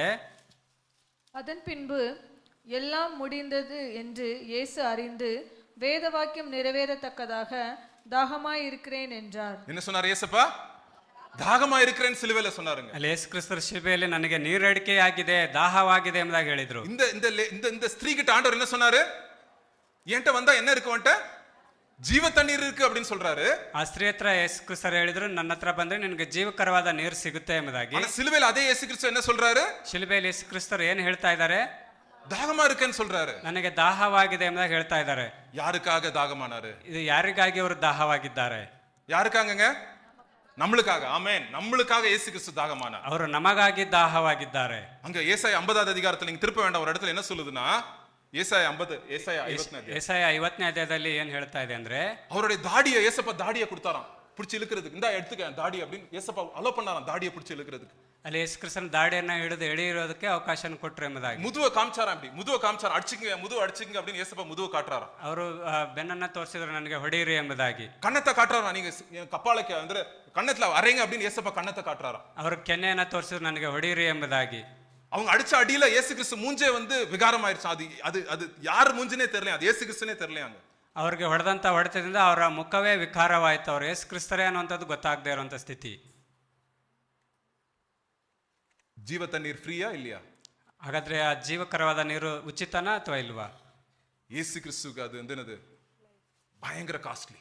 ಯೇಸು ಕ್ರಿಸ್ತರಿಗೆ ಅದು ತುಂಬಾ ரொம்ப விலை இருந்தது. அது ತುಂಬಾ ಬೆಲೆ ಉಳ್ಳದ್ದು. எவ்வளவு விலைனா அதுக்காக அவர் ஜீவனையே கொடுத்தார். ಎಷ್ಟು ಬೆಲೆ ಉಳ್ಳದಂದ್ರೆ ಅವರು ಅದಕ್ಕಾಗಿ ತಮ್ಮ ಜೀವವನ್ನೇ ಕೊಟ್ಟಿದ್ದಾರೆ. இங்க உட்கார்ந்திருக்கிற ஒருத்தருக்காக இயேசு கிறிஸ்து அவருடைய ஜீவனை கொடுத்தாருங்க. ಇಲ್ಲಿ ಕೂತ್ಕೊಂಡಿರುವಂತ ಪ್ರತಿಯೊಬ್ಬರಿಗೂ ಯೇಸು ಕ್ರಿಸ್ತರು ತಮ್ಮ ಜೀವವನ್ನೇ ಕೊಟ್ಟಿದ್ದಾರೆ. சோ நீங்க முக்கியமா இல்லையா ஏசப்பாக்கு? ಹಾಗಾಗಿ ನೀವು ಮುಖ್ಯವೋ ಇಲ್ವೋ ಯೇಸು ಕ್ರಿಸ್ತರಿಗೆ? நீங்க ஏசப்பாக்கு முக்கியமா இல்லையா? ನೀವು ಯೇಸು ಕ್ರಿಸ್ತರಿಗೆ ಮುಖ್ಯವೋ ಅಲ್ಲವೋ? எந்த அளவுக்கு வேணா ஏசப்பா உங்களுக்காக போவாரு. ಎಷ್ಟು ಆಳವಾಗಿ ಯೇಸು ಕ್ರಿಸ್ತರು ನಿಮಗಾಗಿ ಮಾಡಿದ್ದಾರೆ. உங்க குடும்ப சமாதானத்துக்காக எந்த ஆழத்துக்கு வேணா ஏசப்பா போவாரு. ಅವರು ನಿಮ್ಮ ಕುಟುಂಬದ ಸಮಾಧಾನಕ್ಕಾಗಿ ಎಷ್ಟು ಆಳವಾಗಿ ಕಾರ್ಯವನ್ನು ಮಾಡಿದ್ದಾರೆ. இந்த இது நம்ம சத்தியத்தை புரிஞ்சுக்கிட்டோம்னா, இந்த சிலுவையின் சத்தியத்தை நம்ம புரிஞ்சுக்கிட்டோம்னா, நம்ம பாவம் பண்றதுக்கு நம்மளுக்கு யோசிப்போம், பயப்படுவோம். நம்ம ಈ ರೀತಿಯಾದಂತ ಒಂದು ಸತ್ಯವನ್ನ ನಾವು ಅರಿತುಕೊಂಡ್ರೆ ನಾವು ಪಾಪ ಮಾಡುವುದಕ್ಕೆ ಭಯಪಡ್ತಾ ಇರ್ತೀವಿ. எனக்காக அவ்வளவு அடிபட்டார், அவமானப்பட்டார், நான் 2 பேர்ட்ட அவமானப்பட்டா என்ன ஆயிரும், ஒன்னும் பிரச்சனையே இல்லை அப்படின்னு நம்ம என்ன பாட்டுக்கு போயிட்டே இருப்போம். நம்ம ನಮಗಾಗಿ ಅವರು ಇಷ್ಟೊಂದು ಅನುಭವಗಳನ್ನ ಅನುಭವಿಸಿದರೆ ನನಗಾಗಿ ಇದೆಲ್ಲ 2 ಮಾತುಗಳು ಏನು ಎಲ್ಲ ಬಿಡು ಎಂಬುದಾಗಿ ನಾವು ಹೋಗ್ಬಿಡ್ತೀವಿ. நம்ம ஜனங்களை மன்னிச்சிருவோம். நம்ம ಹಾಗಾಗಿ ನಾವು ಜನರನ್ನ ಆರಾಮಾಗಿ ಕ್ಷಮಿಸಿಬಿಡ್ತೀವಿ. இந்த வாரம் ஒரு 26 வயசு இருக்கும், அந்த 23 வயசு இருக்கும் அந்த பையனுக்கு, 23 24 வயசு இருக்கும். அவன் வந்து என்னை பத்தி கொஞ்சம் போன்லயே வந்து என்னை பத்தி ஒரு மாதிரி தப்பா பேசினான். ಕಳೆದ ವಾರ ಒಬ್ಬ ಸಹೋದರ ಒಂದು 23-24 ವರ್ಷದ ಹುಡುಗ ಸಹೋದರನ ಕುರಿತು ಫೋನಲ್ಲಿ ತಪ್ಪಾಗಿ ಮಾತಾಡ್ದ. சோ அண்ணா நீங்க இப்படினே அப்படினே அப்படின்னு ஏதோ சொன்னான். ಅಣ್ಣ ನೀನು ಹಾಗೆ ಹೀಗೆ ಎಂಬುದಾಗಿ ಎಲ್ಲ ಹೇಳ್ದ. நான் வந்து கோவமே படல. பழைய உள்ரிச்சா இருந்தா கோவப்பட்டிருப்பேன், எனக்கு டென்ஷன் ஆயிருக்கும், போனை பட்டார்னு வச்சிருப்பேன். ಹಳೆಯ ಉಲ್ರಿಚ್ ಆಗಿದ್ರೆ ಅವರು ಹೊಡೆದ್ ಬಿಡ್ತಾ ಇದ್ರು, ಆದ್ರೆ ಹೊಡಿತಿರ್ಲಿಲ್ಲ, ಫೋನ್ ನೆಟ್ಬಿಡ್ತಿದ್ದೆ, ಇದ್ರು. ಸೊ ಆದ್ರೆ ಅವ್ರು ಹಾಗೆ ಮಾಡ್ಲಿಲ್ಲ. ಸೊ ಫೋನಲ್ಲಿ ಹೊಡಿಯಕ್ಕಾಗಲ್ಲ, ಸಿಕ್ಕಿದ್ರೆ. ಸೊ என்னாச்சு, தெரியாம பேசுறான் பையன். ಅಲ್ಲಿ ಅವನು ಗೊತ್ತಿಲ್ದಿರ ಮಾತಾಡ್ದ, சின்ன பையன், ಚಿಕ್ಕ ಹುಡುಗ. எனக்கு 45 வயசு ஆயிருக்கு, அவன் சின்ன பையன். ಸೋದರಿಗೆ 45 ವರ್ಷ ಇದೆ, ಆದ್ರೆ ಅವನು ಚಿಕ್ಕ ಹುಡುಗ. அவன் வளர்றதுக்கு இன்னும் டைம் இருக்கு, ಅವನು ಬದುಕೋದಕ್ಕಾಗಿನೂ ಸಮಯ ಇದೆ, இன்னும் ஆண்டுக்குள்ள நிறைய வளருவான். ಅವನು ದೇವರೊಟ್ಟಿಗೆನೂ ಚೆನ್ನಾಗಿ ಬೆಳಿಬೇಕಿದೆ, அவனுக்கு வாய்ப்பு கொடுப்போம், ಅವನಿಗೆ ಅವಕಾಶ ಕೊಡೋಣ. அவன் சொல்றத பேசி நான் ஏன் டென்ஷன் ஆகணும்? ಅವನು ಹೇಳೋದನ್ನ ನೋಡಿ ನಾವ್ಯಾಕೆ ಟೆನ್ಷನ್? அவன் அவமானப்படுத்தினா நான் அவமானம் ஆயிருவானா? ಅವನ ಅವಮಾನ ಪಡಿಸ್ಬಿಟ್ರೆ ನನಗೆ ಅವಮಾನ ಆಗ್ಬಿಡುತ್ತೆ. எனக்காக அவமானப்பட்ட இயேசு கிறிஸ்து இருக்கிறாரு, ನನಗಾಗಿ ಅವಮಾನವನ್ನು ಹೊಂದಿದಂತ ಯೇಸು ಕ್ರಿಸ್ತರು எனக்காக அவர் ரத்தம் சிந்தி இருக்கிறாரு, ನನಗಾಗಿ ಅವರು ರಕ್ತವನ್ನ ಸುರಿಸಿದ್ದಾರೆ. நான் முக்கியம் அவர் சொல்றாரு, ನಾನು ಮುಖ್ಯ ಎಂಬುದಾಗಿ ಅವ್ರು ಹೇಳ್ತಾ ಇದ್ದಾರೆ. நான் வெளியேறப்பட்டவன் அவர் சொல்றாரு, ನಾನು ನಿನಗಾಗಿ ಪ್ರಾಣ ಕೊಟ್ಟಿದ್ದೇನೆ ಎಂಬುದಾಗಿ ಅವ್ರು ಹೇಳ್ತಾ ಇದ್ದಾರೆ. இந்த பையன் 23 வயசு பையன் சொல்றது முக்கியமா, ஏசப்பா சொல்றது முக்கியமா? ಆ 23 ವರ್ಷದ ಹುಡುಗ ಹೇಳೋದು ಮುಖ್ಯನಾ, ಯೇಸು ಕ್ರಿಸ್ತರು ಹೇಳೋದು ಮುಖ್ಯನಾ? யார் சொல்றது முக்கியம்? ஏசப்பா சொல்றது முக்கியம். ಯೇಸು ಕ್ರಿಸ್ತರು ಹೇಳೋದೇ ಮುಖ್ಯ. யார் உங்களை என்ன பேசினாலும் நீங்க மாறிட மாட்டீங்க, அவங்க அத மாதிரி ஆயிர மாட்டீங்க. நீங்க ಯಾರು ಏನೇ ಮಾತಾಡಿದ್ರು ನಾವು ಅವ್ರ ಪರವಾಗಿ ನಾವು ಹೋಗೋದೇ ಇಲ್ಲ. பைபிள் வசனம் சொல்லுது, கலாத்தியர் 3வது அதிகாரத்துல அவர் நம்மளுக்கு சாபமானாராம். ಅಲ್ಲಿ ಗಲಾತ್ಯದಲ್ಲಿ ಬರೆಯಲ್ಪಟ್ಟಿದೆ, ಅವರು ನಮಗಾಗಿ ಶಾಪವಾಗಿದ್ದಾರೆ ಎಂಬುದಾಗಿ. பாவமே அறியாதவர் அவர் பாவமானாராம், ಪಾಪವನ್ನೇ ಅರಿಯದವರು ಅವರು ಪಾಪಿಯಾಗಿದ್ದಾರೆ. இதுதான் சிலுவையின் பிரசங்கம். ಇದೇ ಸಿಲುಬೆಯ ಒಂದು ಪ್ರಸಂಗ. இந்த சிலுவையின் பிரசங்கம் தான் மனக்கு ஜனங்களை இழுத்திலிருந்து விடுதலை கொடுக்கும். ಈ ಒಂದು ಶಿಲುಬೆಯ ಪ್ರಸಂಗವೇ ಬಿಡುಗಡೆಯನ್ನ ಜನರಿಗೆ ಕೊಡುವಂತದ್ದಾಗಿದೆ. விடுதலை கொடுக்கும், ஃப்ரீயா இருப்போம், இருதயத்துல ஃப்ரீயா இருப்போம், சமாதானத்தோட இருப்போம். ಇದು ನಮ್ಮ ಹೃದಯದಲ್ಲಿ ಉಚಿತವಾದ ಒಂದು ಸಮಾಧಾನವನ್ನು ಕೊಡುವಂತದ್ದಾಗಿದೆ. ஆமா, அந்த பையன் பேசுறது கொஞ்சம் துக்கமா தான் இருந்துச்சு. ಆ ಒಂದು ಹುಡುಗ ಮಾತಾಡೋದು ದುಃಖವಾಗೇ ஆனா ಇತ್ತು, கோபமே வரல. ಆದ್ರೂ ಕೋಪ ಬರಲಿಲ್ಲ. ஏன்னா 45 வயசு வந்த உடனே அவன் நல்லா இருப்பான், கர்த்தருக்கு ஸ்தோத்திரம். ಯಾಕಂದ್ರೆ 45 ವರ್ಷ ಆದ್ಮೇಲೆ ಅವ್ರು ತುಂಬಾ ಚೆನ್ನಾಗಿರ್ತಾರೆ, ದೇವರಿಗೆ ಸ್ತೋತ್ರ. சோ அதனால நம்ம என்ன பண்றோம், நம்ம பெற்றுக்கொண்ட அந்த கிஃப்ட நீங்க நினைச்சு பாருங்க கொஞ்சம். ಆ ಕೊಟ್ಟಿರುವಂತ ಒಂದು ಉಡುಗೊರೆಯನ್ನ ನೀವು ನೆನೆಸಿ ನೋಡಿ. வாழ்க்கையில 3 பெரிய கிஃப்ட் பெற்றிருக்கிறோம், நம்ம அதை மறந்துடவே கூடாது. டெய்லி காலையில ஆனா இந்த 3 கிஃப்ட் ஞாபகப்படுத்திக்கணுங்க. ನಮಗೆ ಕೊಟ್ಟಿರುವಂತ 3 ಉಡುಗೊರೆಯನ್ನ ನಾವು ಯಾವತ್ತೂ ಮರಿಬಾರ್ದು. நம்பர் 1 கிஃப்ட் என்னது? ಮೊದಲನೇದು ನಂಬರ್ 1 ಯಾವುದು? கிருபை. ಕೃಪೆ. இன்னைக்கு பாடுனாங்களே, கிருபை கிருபை கிருபை கிருபை கிருபை அப்படின்னு பாடுனாங்களே, அந்த பாட்டை ஞாபகம் வச்சுக்கோங்க. ಆ ಕೃಪೆ ಅನ್ನುವಂಥದ್ದು ಆ ಒಂದು ಪದವನ್ನ ನೀವು ನೆನ್ಪಿಟ್ಕೊಳ್ಳಿ. எல்லாரும் பாடுறாங்க இந்த பாட்டை, ಎಲ್ಲರೂ ನೀವು ಚೆನ್ನಾಗಿ ಹಾಡಿದ್ರಿ. பெங்களூர்ல ஒரு பாஸ்டர் வந்து இந்த பாட்டு எழுதினாரு. இன்னும் அந்த பாட்டு என்னது, என்னது கிருபைன்னு ஒரு பாட்டு, என்னது ஆர்சிபி டீம், கிருபை கிருபை கிருபை கிருபை கிருபை எல்லாரும் பாடுறாங்க. இந்துக்காரங்களும் பாட ஆரம்பிச்சிட்டாங்க அந்த பாட்டு சில டைம்ல. ಅದನ್ನ ಕೃಪೆ ಅನ್ನುವಂತ ಹಾಡನ್ನ ಎಲ್ಲರೂ ಸಹ ಹಾಡ್ಲಿಕ್ಕೆ ಪ್ರಾರಂಭಿಸಿದ್ರು. அசால்ட்டா பாடிடுறோங்க கிருபைன்னு. ಸುಮ್ಮನೆ ಸಾಧಾರಣವಾಗಿ ಹಾಡ್ಬಿಡ್ತೀವಿ. அது வந்து வெளியேறப்பட்ட கிருபைங்க. ಆದ್ರೆ ಅದು ಆ ಸಿಲುಬೆಯಲ್ಲಿ ನಮಗಾಗಿ இயேசு ಕೊಟ್ಟಿರುವಂತ கிறிஸ்து தன் ரத்தத்தினாலே அதை வாங்கி நம்மளுக்கு கொடுத்த கிருபைங்க. ಅದು ಯೇಸು ಕ್ರಿಸ್ತನು ತಮ್ಮ ರಕ್ತದಿಂದ ನಮ್ಮನ್ನ ಕೊಂಡುಕೊಂಡು ಕೊಟ್ಟಿರುವಂತ ಕೃಪೆ. ஐயோ என்னை இவ்வளவு நேசிக்கிறாரே ஒருத்தர், ಅಯ್ಯೋ ನನ್ನನ್ನ ಇವರು ಇಷ್ಟೊಂದು ಪ್ರೀತಿಸ್ತಾ ಇದ್ದಾರೆ. அப்ப நான் வந்து மத்தவங்களுடைய அன்புக்கு நான் வந்து அப்படியே நான் பிச்சை கேட்டு நான் போக மாட்டேன். ಬೇರೆಯವರ ಒಂದು ಪ್ರೀತಿಗೆ ಭಿಕ್ಷೆಗಾಗಿ ನಾನು ಕೇಳಕ್ ಹೋಗೋದಿಲ್ಲ. வாலிப சகோதரர்களே சகோதரிகளே கேளுங்க. ಯವನಸ್ಥರೇ ನೀವು ಕೇಳಿಸ್ಕೊಳ್ಳಿ. வேற பாய்ஸோ கேர்ள்ஸோ வந்து ஐ லவ் யூ அப்படின்னு சொன்ன உடனே உங்க இருதயம் அப்படியே மெல்ட் ஆயிடுதா? ஐஸ்கிரீம் மாதிரி. ಯಾರಾದ್ರೂ ಸಹೋದರ ಸಹೋದರಿಯರು ಬಂದು ನಿಮ್ಗೆ ಐ ಲವ್ ಯು ಅಂತ ಹೇಳ್ಬಿಟ್ರೆ ನಿಮ್ಮ ಹೃದಯ ಕರಗೋಗ್ಬಿಡುತ್ತಾ? ஐஸ்கிரீம் ತರ ಐಸ್ ಕ್ರೀಮ್ ತರ ஆவுதா? ಆಗುತ್ತಾ? ஆகக்கூடாது.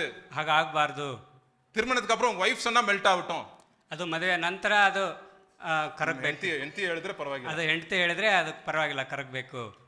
சோ ரொம்ப நம்ம ஈஸியா நம்மள வந்து மெல்ட் பண்ணிடுறாங்க ஜனங்க.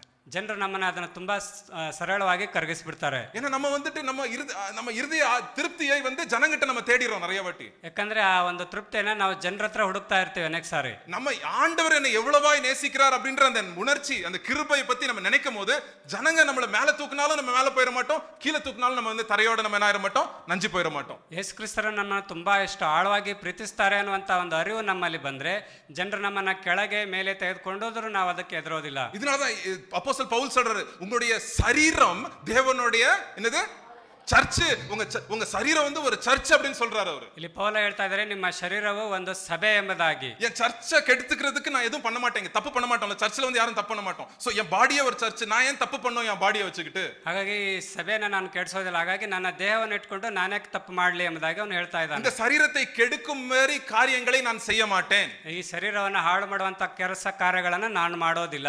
இந்த சரீரத்தை இயேசு கிறிஸ்து கிருபையினால் நான் பாதுகாத்துக் கொள்வேன். ಈ ಶರೀರವನ್ನ ಯೇಸು ಕ್ರಿಸ್ತನ ಕೃಪೆಯಿಂದ ನಾನು ಕಾಪಾಡಿಕೊಳ್ತೀನಿ அப்படின்னு வந்து நம்ம ஒரு முடிவு எடுப்போம். ಆ ರೀತಿಯಾದಂತ ಒಂದು ತೀರ್ಮಾನವನ್ನು ನಾವು ಮಾಡ್ಬೇಕು. ரெண்டாவது கிஃப்ட் என்ன? ஃபர்ஸ்ட் கிருபை, ரெண்டாவது கிஃப்ட் என்னது? ಮೊದಲನೇದು ಕೃಪೆ, ಎರಡನೇದು ಉಡುಗೊರೆ ಏನು? ரட்சிப்பு. salvation is a gift of God அப்படினு போடுது. ರಕ್ಷಣೆ ಅದು ದೇವರ ಒಂದು ಕೃಪೆ, ಉಡುಗೊರೆ ಎಂಬುದಾಗಿ. ஆண்டவர்ட்ட நம்ம வரும் ஏசப்பாட்ட நம்ம ஏற்றுக்கொள்ளும்போது, ஏசப்பாட்ட நம்ம ₹1 காணிக்கை கொடுக்கல, நம்ம எதுவும் பண்ணல, இலவசமாய் நமக்கு கொடுத்தார். ஆனா அவர் எல்லா பலியும், என் பலியெல்லாம், என் சாபத்தை, என் பாவத்தெல்லாம் அவர் சுமந்துக்கிட்டாரு. ಯೇಸು ಕ್ರಿಸ್ತರಿಗಾಗಿ ನಾವು ಯಾವುದೇ ಕಾಣಿಕೆಯನ್ನು ಕೊಡಲಿಲ್ಲ, ಆದ್ರೆ ನಮ್ಮ ಶರೀರದ ಎಲ್ಲಾ ಬಲಹೀನತೆಗಳನ್ನ ಅವರು ಶಿಲುಬೆ ಮೇಲೆ ಹೊತ್ಕೊಂಡಿದ್ದಾರೆ. மூணாவது கிஃப்ட் என்னது? ಮೂರನೇ ಒಂದು ಗಿಫ್ಟ್ ಏನು? இதான் இங்க இயேசு கிறிஸ்து சொல்றாருல, ஜீவ தண்ணீர். ಅದು ಮೂರನೇ ಗಿಫ್ಟ್, ಜೀವಕರವಾದ ನೀರು. என்னது அது? பரிசுத்தாவியானவர். ಅದು ಪರಿಶುದ್ಧಾತ್ಮನು. பரிசுத்தாவியானவர் யார்? அடுத்து நம்ம பார்க்க போறோம். ಅದು ಪರಿಶುದ್ಧಾತ್ಮನು ಯಾರು ಅದನ್ನ இந்த ನಂತರ. ஜீவ தண்ணீர்னா என்ன பிரதர்? எனக்கு இது வேணும் அப்படி நீங்க கேக்குறவங்க நான் என்னன்னு சொல்றேன் அதுக்கு. ಈ ಜೀವಜಲ ಅಂದ್ರೇನೆ ಏನು, ಅದನ್ನ ನಾನು ಹೇಗೆ ಪಡ್ಕೋಬೇಕೆಂಬುದಾಗಿ ಕೇಳೋರಿಗೆ இயேசு கிறிஸ்து வாங்க அப்படின்னு சொல்றாரு. ಯೇಸು ಕ್ರಿಸ್ತನು ಬನ್ನಿ ಎಂಬುದಾಗಿ ಹೇಳ್ತಾರೆ. தாகமா இருக்கிறவங்க வாங்க அப்படின்னு சொல்றாரு. ದಾಹವಾಗಿರೋರು ಬನ್ನಿ ಎಂಬುದಾಗಿ ಹೇಳ್ತಾರೆ. இன்னைக்கு நீங்க யாரு தாகமா இருக்கிறீங்க? ಈ ದಿನ ಯಾರು ದಾಹವಾಗಿದ್ದೀರಾ? பிரதர், நான் உலகத்துல போயிட்டு என் தாகத்தை உலக ஜனங்கிட்ட போய் தீர்க்க போனேன் நானு. ಸಹೋದರ, ನಾನು ಈ ಲೋಕದ ಜನರ ಹತ್ರ ಹೋಗಿ ನನ್ನ ದಾಹವನ್ನು ತೀರಿಸಲಿಕ್ಕೆ ಹೋದೆ. பணம் நிறைய இருந்தா என் தாகம் தீர்ந்துரும் பணத்து பின்னாடி போனேன். ಈ ಹಣ ಜಾಸ್ತಿ ಇದ್ರೆ ಅದರಿಂದ ನನಗೆ ದಾಹ ತೀರುತ್ತೆ ಅಂತ ಹಣದ ಹಿಂದೆ ಹೋದೆ. ஏன் அழகழகான இருக்கிறவங்க கிட்ட நான் ஃப்ரெண்ட்ஷிப் வச்சனா என் தாகம் தீரும், அழகழகான இருக்கிறவங்கள தேடி தேடி நான் போனேன். ತುಂಬಾ ಸುಂದರವಾಗಿರೋರ ಹತ್ರ ಹೋದ್ರೆ ನನ್ನ ದಾಹ ತೀರುತ್ತೆ ಎಂಬುದಾಗಿ ಅವ್ರನ್ನ ಹುಡುಕಿಕೊಂಡು ಹೋದೆ. தண்ணியே இல்ல பிரதர் பாட்டில்ல. ಆದ್ರೂ ಬಾಟ್ಲಲ್ಲಿ ನೀರಿಲ್ಲ ಸಹೋದರ. இருதயத்துல எனக்கு திருப்தியே இல்ல பிரதர். ನನ್ನ ಹೃದಯದಲ್ಲಿ ತೃಪ್ತಿಯೇ ಇಲ್ಲ, சமாதானமே இல்ல பிரதர். ಸಮಾಧಾನವೇ ಇಲ್ಲ ಸಹೋದರನೇ. நிறைய பேர் தேடி போயிடுறாங்க இப்படி. ಅನೇಕ ಸಾರಿ ಇಂಥವ್ರು ಹೀಗೆ ಹುಡುಕಿ ಹೋಗಿದ್ದಾರೆ. இயேசு கிறிஸ்து அந்த ஸ்திரியை தேடி வந்தாருங்க. ಇಲ್ಲಿ ಯೇಸು ಕ್ರಿಸ್ತರ ಅಂತ ಒಂದು ಸ್ತ್ರೀಯನ್ನ ಇಲ್ಲಿ ಹುಡುಕಿ அந்தம்மா ಬಂದಿದ್ದಾರೆ. இயேசு கிறிஸ்துவை தேடி வந்துச்சா? ಆ ಸ್ತ್ರೀ ಯೇಸು ಕ್ರಿಸ್ತನ ಹುಡುಕೊಂಡು ಬಂದ್ಲಾ? யார் தேடி வந்தா? யார? இயேசு கிறிஸ்து அந்த ஸ்திரியை தேடி வந்தார். ಯೇಸು ಕ್ರಿಸ್ತರೇ ಆ ಸ್ತ್ರೀಯನ್ನು ಹುಡುಕೊಂಡು ಬಂದಿದ್ದಾರೆ. என்னை தேடி இயேசு வந்தார், என் வாழ்வை மாற்றி விட்டார். ನನ್ನನ್ನು ಹುಡುಕಿ ಯೇಸು ಕ್ರಿಸ್ತರು ಬಂದರು, ನನ್ನ ಜೀವಿತವನ್ನ ಬದಲಿಸಿದರು. பட்டம் பகல் 12 மணி வெயிலில் இயேசு கிறிஸ்து அவளை தேடி வந்தாருங்க. ಮಟ್ಟ ಮಧ್ಯಾಹ್ನ 12 ಗಂಟೆಗೆ ಯೇಸು ಕ್ರಿಸ್ತರು ಅವಳನ್ನ ಹುಡುಕೊಂಡು உங்க ಬಂದಿದ್ದಾರೆ. கஷ்டத்துல நீங்க ஐயோ நான் இவங்களை நம்பினேனே, இப்படி ஆச்சே அப்படி ஆச்சே நம்பி நம்ம அவமானத்துல இருக்கிற போது நம்ம அவமானத்துல இருந்து நம்ம அப்படியே தூக்கி விடுறதுக்கு இயேசுப்பா வராருங்க நம்மளுக்கு. ಆ ಒಂದು ಅವಮಾನದ ಒಂದು ಸ್ಥಿತಿಯಲ್ಲಿ ಇರುವಾಗ ಎತ್ತುವುದಕ್ಕಾಗಿ ಯೇಸು ಕ್ರಿಸ್ತರು ನಮ್ಮನ್ನು ಹುಡುಕೊಂಡು ಬರ್ತಾರೆ. இன்னைக்கு நீங்க ஜீவ தண்ணீரை பெற்றுக்கொள்ளணும்னா என்ன பண்ணணும்? ಹಾಗಾದ್ರೆ ಆ ಜೀವಕರವಾದ ನೀರನ್ನ ನಾವು ಪಡ್ಕೋಬೇಕಾದ್ರೆ ಏನ್ ಮಾಡ್ಬೇಕು? தாகமா இருக்கணும். நம்பர் 1, ಫಸ್ಟ್ ನಾವು ದಾಹವಾಗಿರ್ಬೇಕು. எனக்கு அந்த திருப்தி வேணும், சமாதானம் ஏசப்பா கொடுக்குற சமாதானம் வேணும்ன்ற அந்த நம்ம அந்த அந்த அந்த அந்த ஆசை இருக்கணும். ಆ ಯೇಸು ಕ್ರಿಸ್ತರು ಕೊಡುವಂತ ದಾಹ, ಆ ನೀರನ್ನ ನಾನು ತೆಗೆದುಕೋಬೇಕೆಂಬ ಒಂದು ಆಸೆ ಇರಬೇಕು. ரெண்டாவது என்ன அருகே வாங்கன்னு சொல்றாரு. அப்பனா ஏசப்பாட்ட வரணும். செகண்ட், ಎರಡನೇದು ನಾವು ಯೇಸು ಕ್ರಿಸ್ತನ ಬಳಿಗೆ ಬರಬೇಕಿದೆ. அப்போ வந்து என்ன பண்ணுமா? மூணாவது குடியுங்கள் அப்படின்னு இருக்கு. குடிங்க, பானம் பண்ணுங்கள் அப்படின்னு இருக்கு. ಮೂರನೇದಾಗಿ ನಾವು ಕುಡಿಯಬೇಕಾಗಿದೆ. சோ குடிக்கிறதுனா என்னது? ಹಾಗಾದ್ರೆ ಕುಡಿಯುವಂತದ್ದು ಅಂದ್ರೆ ಏನು? ಅದ ಕುರಿತು தான் நான் இப்ப பேச போறேன். ಅದರ ಕುರಿತಾಗಿ ನಾನು ஏன்னா ಮಾತಾಡ್ತಾ நம்ம ಇದ್ದೀನಿ. நிறைய சத்தியம் தெரியும் நம்மளுக்கு எல்லாருக்கும். ನಮ್ಗೆಲ್ಲರಿಗೂ ಅನೇಕ ಸತ್ಯಗಳು ಗೊತ್ತು. பட் ஆனாலும் நம்ம வேலைக்கு போயிடுறோம், வீடுகள்ல போயிடுறோம், குடும்பத்தோட இருக்கிறோம், நம்ம வந்து ஒரு மாதிரி ட்ரை ஆயிடுறோம், வாரத்தை முழுத ட்ரை ஆயிடுறோம். ನಾವು ವಾರವೆಲ್ಲ ಕೆಲಸ ಕಾರ್ಯ ಕುಟುಂಬ ಹೀಗೆ ನಾವೆಲ್ಲರೂ ಪ್ರತಿ ವಾರವೆಲ್ಲ ನಾವು ಒಣಗಿ ಹೋಗೋದಂಗ ಆಗಿರ್ತೇವೆ. யூசுவலா நான் கனவு பத்தி, எனக்கு வர்ற கனவு பத்தி நான் மெசேஜ்ல சொல்ல மாட்டேன். இன்னைக்கு ஒரு காரியத்தை மாத்திரம் நான் சொல்றேன். சரி, கனசு. ನಾನು ಕನಸಿನ ಕುರಿತಾಗಿ ಹೇಳ್ತಾ ಇಲ್ಲ. ಈ ದಿನ ಇಲ್ಲಿ ಏನನ್ನ ಹೇಳಿಕೆ ಬರ್ತಾ ಇದೆ ಅನ್ನೋಂಥದ್ದು ನೋಡಿ. ಈ ವಾರದಲ್ಲಿ ಒಂದು ಕನಸು ಬಂತು, ಅದನ್ನ ಹೇಳ್ತೀನಿ. சாரி, ரொம்ப ஸ்பீடா பேசுறேன். பிரதர் வந்து ரொம்ப அட்ஜஸ்ட் பண்றாரு என்கிட்ட. தயவு செய்து எல்லாரும் அட்ஜஸ்ட் பண்ணீங்க. அவர் என்ன ரொம்ப அட்ஜஸ்ட் பண்ற, நான் ஸ்பீடா பேசிடுறேன், அவர் வந்து ரொம்ப கஷ்டப்படுறாரு. பட் ரொம்ப thanks brother. Sorry brother. So ಈ ವಾರದಲ್ಲಿ ಒಂದು ಕನಸು ಬಂತು ಬ್ರದರ್, ಅದ್ರ ಬಗ್ಗೆ ಹೇಳ್ಬೇಕಂತ. ಓಕೆ, சரி. என்னன்னா ஒரு சந்தோஷமான ஒரு காட்சி. நிறைய பேர் ஏசப்பாட்ட வராங்க, ஏசப்பா கிட்ட ஏத்துக்குறாங்க, ரொம்ப சந்தோஷமா இருக்கிறாங்க. ஏசப்பா கிட்ட வந்த உடனே ரொம்ப ஜாலியா அப்படியே சந்தோஷமா விடுதலையோட குதிக்கிறாங்க அவங்க சந்தோஷத்துல. ಅನೇಕರು ಯೇಸು ಕ್ರಿಸ್ತರ ಬಳಿಗೆ ಬಂದ್ರು. ಅವರು ಆತನ ಬಳಿಗೆ ಬರ್ಬೇಕಾದ್ರೆ ಅವ್ರು ತುಂಬಾ ಸಂತೋಷದಿಂದ ಎಲ್ಲರೂ ಕುಣಿತಾ ಆಡ್ತಾ ಅಂತ ಒಂದು ಸನ್ನಿವೇಶ. அப்புறம் அப்படியே தொடர்ந்து அந்த கனவு வருது. அங்க ஏசு கிறிஸ்து நிக்கிறாரு. இன்னும் அவங்க ஏசப்பா கிட்ட வரணும்னு அப்படியே ஆசையோட போறாங்க ஏசப்பா கிட்ட. ಅವ್ರು ಇನ್ನೂ ನಾವು ಯೇಸು ಕ್ರಿಸ್ತನ ಬಳಿಗೆ ಹೋಗ್ಬೇಕು, ಯೇಸು ಕ್ರಿಸ್ತರು ಅಲ್ಲಿದ್ದಾರೆ ಎಂಬುದಾಗಿ ತುಂಬಾ ಆಸೆಯಿಂದ ಅವರು ಹತ್ರ ಹೋಗ್ಲಿಕ್ಕೆ ಪ್ರಯತ್ನ ಮಾಡ್ತಾ ಇದ್ದಾರೆ. சடனா ஒரு காத்தடிக்குது அவங்களுக்கு விரோதமா. ಅವ್ರಿಗೆ ವಿರೋಧವಾಗಿ ಒಂದು ಗಾಳಿ ಬೀಸ್ತಾ ಇದೆ. அவங்க முயற்சிக்கிறாங்க, போக முடியலங்க. ಅವ್ರು ಹೋಗ್ಬೇಕು ಅಂತ ಪ್ರಯತ್ನ ಮಾಡ್ತಾ ಇದ್ದಾರೆ, ಆದ್ರೆ ಹೋಗ್ಲಿಕ್ಕೆ ಆಗ್ತಾ ಇಲ್ಲ. ஒரே போராட்டம், ಒಂದೇ ತರ ಹೋರಾಟ. எனக்கு ஒரே கஷ்டமாயிருச்சு. ஐயோ சந்தோஷமா இருந்துச்சு, இப்போ வந்து கஷ்டமா இருக்குதே. ಆದ್ರೆ ಇಲ್ಲಿ ಸಹೋದರಿಗೆ ಒಂಥರ ಕಷ್ಟ. ಏನಪ್ಪ, ಅವರು ಸಂತೋಷವಾಗಿದ್ದಾರೆ, ಆದ್ರೆ ಇಲ್ಲಿ ಈ ತರ ಗಾಳಿ ಬೀಸ್ತಾ எவ்வளவு ಇದೆ. போராட்டங்கள் இருக்கு கிறிஸ்தவ வாழ்க்கையில. ಹೀಗೆ ಕ್ರೈಸ್ತರ ಜೀವಿತದಲ್ಲಿ ಎಷ್ಟೊಂದು ಹೋರಾಟಗಳು. ஆண்டவருக்காக ஏதாவது செய்யணும் அப்படின்னு நீங்க ஆசைப்பட்டீங்கன்னா உங்களுக்கு எதிர்ப்புகள் வரும். ನಾವು ಯೇಸು ಕ್ರಿಸ್ತನಿಗಾಗಿ ಏನಾದ್ರು ಮಾಡ್ಬೇಕು ಎಂಬುದಾಗಿ ಹೋಗುವಾಗ ಅನೇಕ ಎದುರುಗಾಳಿಗಳು ಬರ್ತವೆ. நான் உடனே அந்த காலையிலே எழும்பிட்டு உடனே ஜெபம் பண்ண ஸ்டார்ட் பண்ணிட்டேன் அந்த இடத்துல. ಆಗ ಸಹೋದರ ಆ ಒಂದು ಕ್ಷಣದಲ್ಲಿ ಎದ್ದು ಅವರು ಪ್ರಾರ್ಥನೆ ಮಾಡ್ಲಿಕ್ಕೆ ಪ್ರಾರಂಭಿಸಿದ್ರು. ஆண்டவரே, நம்ம சர்ச்சில் இருக்கிற விசுவாசிகளுக்கு ஆண்டவரே எதிர்ப்புகளை சந்திக்கிறதுக்கு ஆண்டவரே உடைய பரிசுத்தாவினுடைய பலன் வேணும், ஜீவ தண்ணீர் வேணும் அப்படின்னு நான் ஜெபம் பண்றேன். ನಮ್ಮ ಸಭೆಯಲ್ಲಿ ಇಂಥ ಅನೇಕ ದೇವರ ಈ ಒಂದು ಕಷ್ಟ ಕಾಲದಲ್ಲಿ ಬರುವಂತಹ ಸಮಸ್ಯೆಗಳನ್ನು ಎದುರಿಸಲಿಕ್ಕೆ ನಮ್ಮ ಸಭೆಯವರಿಗೆ ಒಂದು ಬಲ ಬೇಕು ದೇವರ ಎಂಬುದಾಗಿ ಪ್ರಾರ್ಥಿಸಿದ್ರು. ஜீவ தண்ணீர் வேணும் நம்ம சர்ச்சில் இருக்கிறவங்களுக்கு. ನಮ್ಮ ಚರ್ಚಲ್ಲಿ ಇರುವಂತ ಸಭೆಯಲ್ಲಿ ಇರುವಂತ ಎಲ್ಲರಿಗೂ ಜೀವಕರವಾದ ನೀರು ಬೇಕು. ಡೈಲಿ அந்த தண்ணி வேணும், ಪ್ರತಿದಿನ ಒಂದು ನೀರು ಬೇಕು. ஆண்டவரே அதை நீங்க கொடுங்க, ದೇವರೇ ಅದನ್ನ ನೀವು ಕೊಡಿ. ஜீவ தண்ணீரை ஊற்றுங்க ஆண்டவரே. ಆ ಜೀವಕರವಾದ ನೀರನ್ನ ನೀವು ಸುರಿಯಿರಿ ದೇವರೇ. ஏசப்பா என்ன சொல்றாரு, அந்த ஜீவ தண்ணீர்கள் உங்க இருதயத்துல இருந்து ஸ்டார்ட் ஆகுமா. எங்க ஸ்டார்ட் ஆகுது? நம்ம இருதயத்துல இருந்து ஸ்டார்ட் ஆகுதான் ஜீவ தண்ணி. ಆ ಜೀವಕರವಾದ ನೀರು ನಮ್ಮ ಹೃದಯದಿಂದ ಪ್ರಾರಂಭವಾಗುತ್ತೆ. இருதயத்துல இருந்து தாண்டி அப்படியே நதிகளாய் ஓடுமாங்க தண்ணி. ಅದು ಹೃದಯದಿಂದ ಹುಟ್ಟಿ ನದಿಗಳ ಹಾಗೆ ಅದು ಹರಿದು ಹೋಗುತ್ತೆ. தண்ணி நதி இருந்துச்சுன்னா எவ்வளவு பேருக்கு ஆசீர்வாதம். ಆ ನದಿ ಇದ್ರೆ ಎಷ್ಟೋ ಜನರಿಗೆ ಎಷ್ಟೊಂದು ಆಶೀರ್ವಾದ. ஒரு வீட்ல ஒருத்தரோட இருதயத்துல அந்த ஜீவ தண்ணி இருந்துச்சுன்னா அந்த குடும்பமே ஆசீர்வாதமா இருக்கும், அந்த சமுதாயமே ஆசீர்வாதமா இருக்குங்க. ಒಂದು ಕುಟುಂಬದಲ್ಲಿ ಆ ರೀತಿಯಾದಂತ ಜೀವಕರವಾದ ನೀರಿನ ಹೊಳೆ ಹರಿತಾ ಇದ್ರೆ ಆ ಕುಟುಂಬದಲ್ಲಿ ಆ ಒಂದು ಏರಿಯಾದಲ್ಲಿ ಎಷ್ಟೊಂದು ಆಶೀರ್ವಾದ ಉಂಟಾಗುತ್ತೆ. சோ ஆண்டவர் அந்த ஜீவ தண்ணீரை நீங்க பெற்றுக்கொள்கிறவர்களுக்கு ஆண்டவர் வந்து தொடர்ந்து கொடுப்பாராக. ಹಾಗಾಗಿ ಆ ಒಂದು ಜೀವಕರವಾದ ನೀರನ್ನ ಪಡೆದುಕೊಳ್ಳೋರಿಗೆ ದೇವರು ಅದನ್ನು ಉಚಿತವಾಗಿ ಕೊಡ್ಲಿಕ್ಕಿದ್ದಾರೆ. ಅದು எசேக்கியேல் 47வது அதிகாரம் வீட்ல போய் படிங்க. எசேக்கியேல் 47. ಎಜ್ಕೇಲ 47ನೇ ಅಧ್ಯಾಯ. அந்த இடத்துல ஒரு தண்ணீர், ஒரு நதி ஓடுதுங்க. ಆ ಒಂದು ಸ್ಥಳದಲ್ಲಿ ಒಂದು ನದಿ ಹರಿತಾ ಇದೆ. அந்த தண்ணி பத்தி ஆக்சுவலா பாட்டு சொன்னா நீங்க இன்னும் ஈஸியா ஞாபகம் வச்சுக்கீங்க.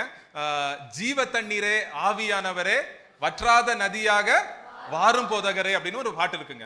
ಜೀವ ಕೊಡುವಂತ ನೀರು ಎಂಬುದಾಗಿ ಒಂದು ಹಾಡಿದೆ. ಆ ಹಾಡನ್ನು ಕೇಳಿದ್ರೆ ನಿಮ್ಗೆ ಚೆನ್ನಾಗಿ ಗೊತ್ತಾಗುತ್ತೆ. அவர் என்ன சொல்வார் பாட்டுல ஸ்டார்டிங் அதான் அந்த அதிகாரத்தை 47வது எசேக்கியேல் புத்தகம் 47வது அதிகாரத்தை வந்து பாட்டா பாடி இருக்கார் பெர்க்மான்ஸ். ಆ ಎಜ್ಕೇಲ್ 47ನೇ ಅಧ್ಯಾಯವನ್ನು ಇಟ್ಕೊಂಡು ಅವರು ಬ್ರೆಕ್ಮನ್ಸ್ ಅವರು ಒಂದು ಹಾಡನ್ನು ಹಾಡಿದ್ದಾರೆ. அப்புறம் அவர் என்ன சொல்வாரு, ಅಲ್ಲಿ ಅವ್ರೇನು ಹೇಳ್ತಿದ್ದಾರೆ, முழங்கால் அளவு போதாதையா, இடுப்பு கணுங்கால் அளவு போதாதையா அப்படின்னு சொல்வாரு. ಮೊಣಕಾಲಿನ ಆಳಕ್ಕೆ ಸಾಕಾಗಲ್ಲ ದೇವರೇ ಎಂಬುದಾಗಿ ಅವ್ರು ಹೇಳ್ತಾ ಇದ್ದಾರೆ. இடுப்பு அளவு போதாதையா, ಅದು ಸೊಂಟದವರೆಗೂ ಸಾಲದು ದೇವರೇ. நீந்தி நீந்தி மூழ்கணுமே, மிதந்து மிதந்து மகிழணுமே. அதாங்க ஜீவ தண்ணீருடைய அனுபவம். ಅದು ತುಂಬಾ ಆಳವಾಗಿ ಬೇಕು ದೇವರೇ. ಅದೇ ಜೀವ ಕೊಡುವಂತ ನೀರಿನ ಒಂದು ಅನುಭವ. ஆண்டவர்கிட்ட நம்ம எவ்வளவு கேட்கிறோமோ அளவில்லாமல் ஆவியானவர் நம்மளுக்கு கொடுப்பார். ಹಾಗಾಗಿ ದೇವರ ಹತ್ರ ನಾವು ಕೇಳ್ಕೊಂಡಬೇಕಾ ಆಳವಾದಂತ ಒಂದು ನೀರಿನ ಜೀವಕರವಾದ ನೀರನ್ನು ಅವ್ರು ಕೊಡ್ತಾರೆ. ஒரு உதாரணம் சொல்றேன். ಈಗ ಒಂದು ಉದಾಹರಣೆ ಹೇಳ್ತೀನಿ. உங்களுக்கு கோபம் வர சுபாவம் நிறைய இருக்குன்னு வச்சுங்களேன். ನಿಮಗೆ ಕೋಪ ಬರುವಂತ ಒಂದು ಸ್ವಭಾವ ತುಂಬಾ ಇದೆ ಅನ್ಕೊಳ್ಳಿ. எதனால கோபம் வரும்? ಏನಾದ್ರೂ ಕೂಡ ಕೋಪ ಬರ್ತಾ சின்ன ಇರುತ್ತೆ. விஷயனால ಪಟ್ಟನು கோபம் வந்துரும். ಒಂದು ಚಿಕ್ಕ ವಿಷಯ ಆದ ತಕ್ಷಣ ಕೋಪ ಬಂದ್ಬಿಡುತ್ತೆ. யோசிச்சிருக்கீங்களா எதுக்கு கோபம் வருது? ಈ ಯೋಚನೆ ಮಾಡಿದ್ರೆ ಯಾಕೆ ಈ ಕೋಪ ಬರುತ್ತೆ? வெளிப்படையாய் கோபம் தெரியுது. கோபத்தின் வேர் என்னது? கோபದ ಬೇರು என்ன ಅಂತ ಮೇಲೆ ಕೋಪ ಕಾಣಿಸ್ತಾ ಇದೆ, ಅದಕ್ಕೆ ಕೋಪದ ಬೇರು ಏನು? கோபத்தின் வேர் என்னது? ಆ ಕೋಪದ ಬೇರು ಯಾವುದು? ஒருவேளை நீங்க நான் எல்லாம் என் கண்ட்ரோல்ல இருக்கணும் அப்படின்னு ஆசைப்படுறது தான் ஆசை. அதான் அதான் வேறு. இதை வந்து ஆண்டர்கிட்ட கொடுத்துட்டோம்னா கோபம் ஆட்டோமேட்டிக்கா நின்றும்.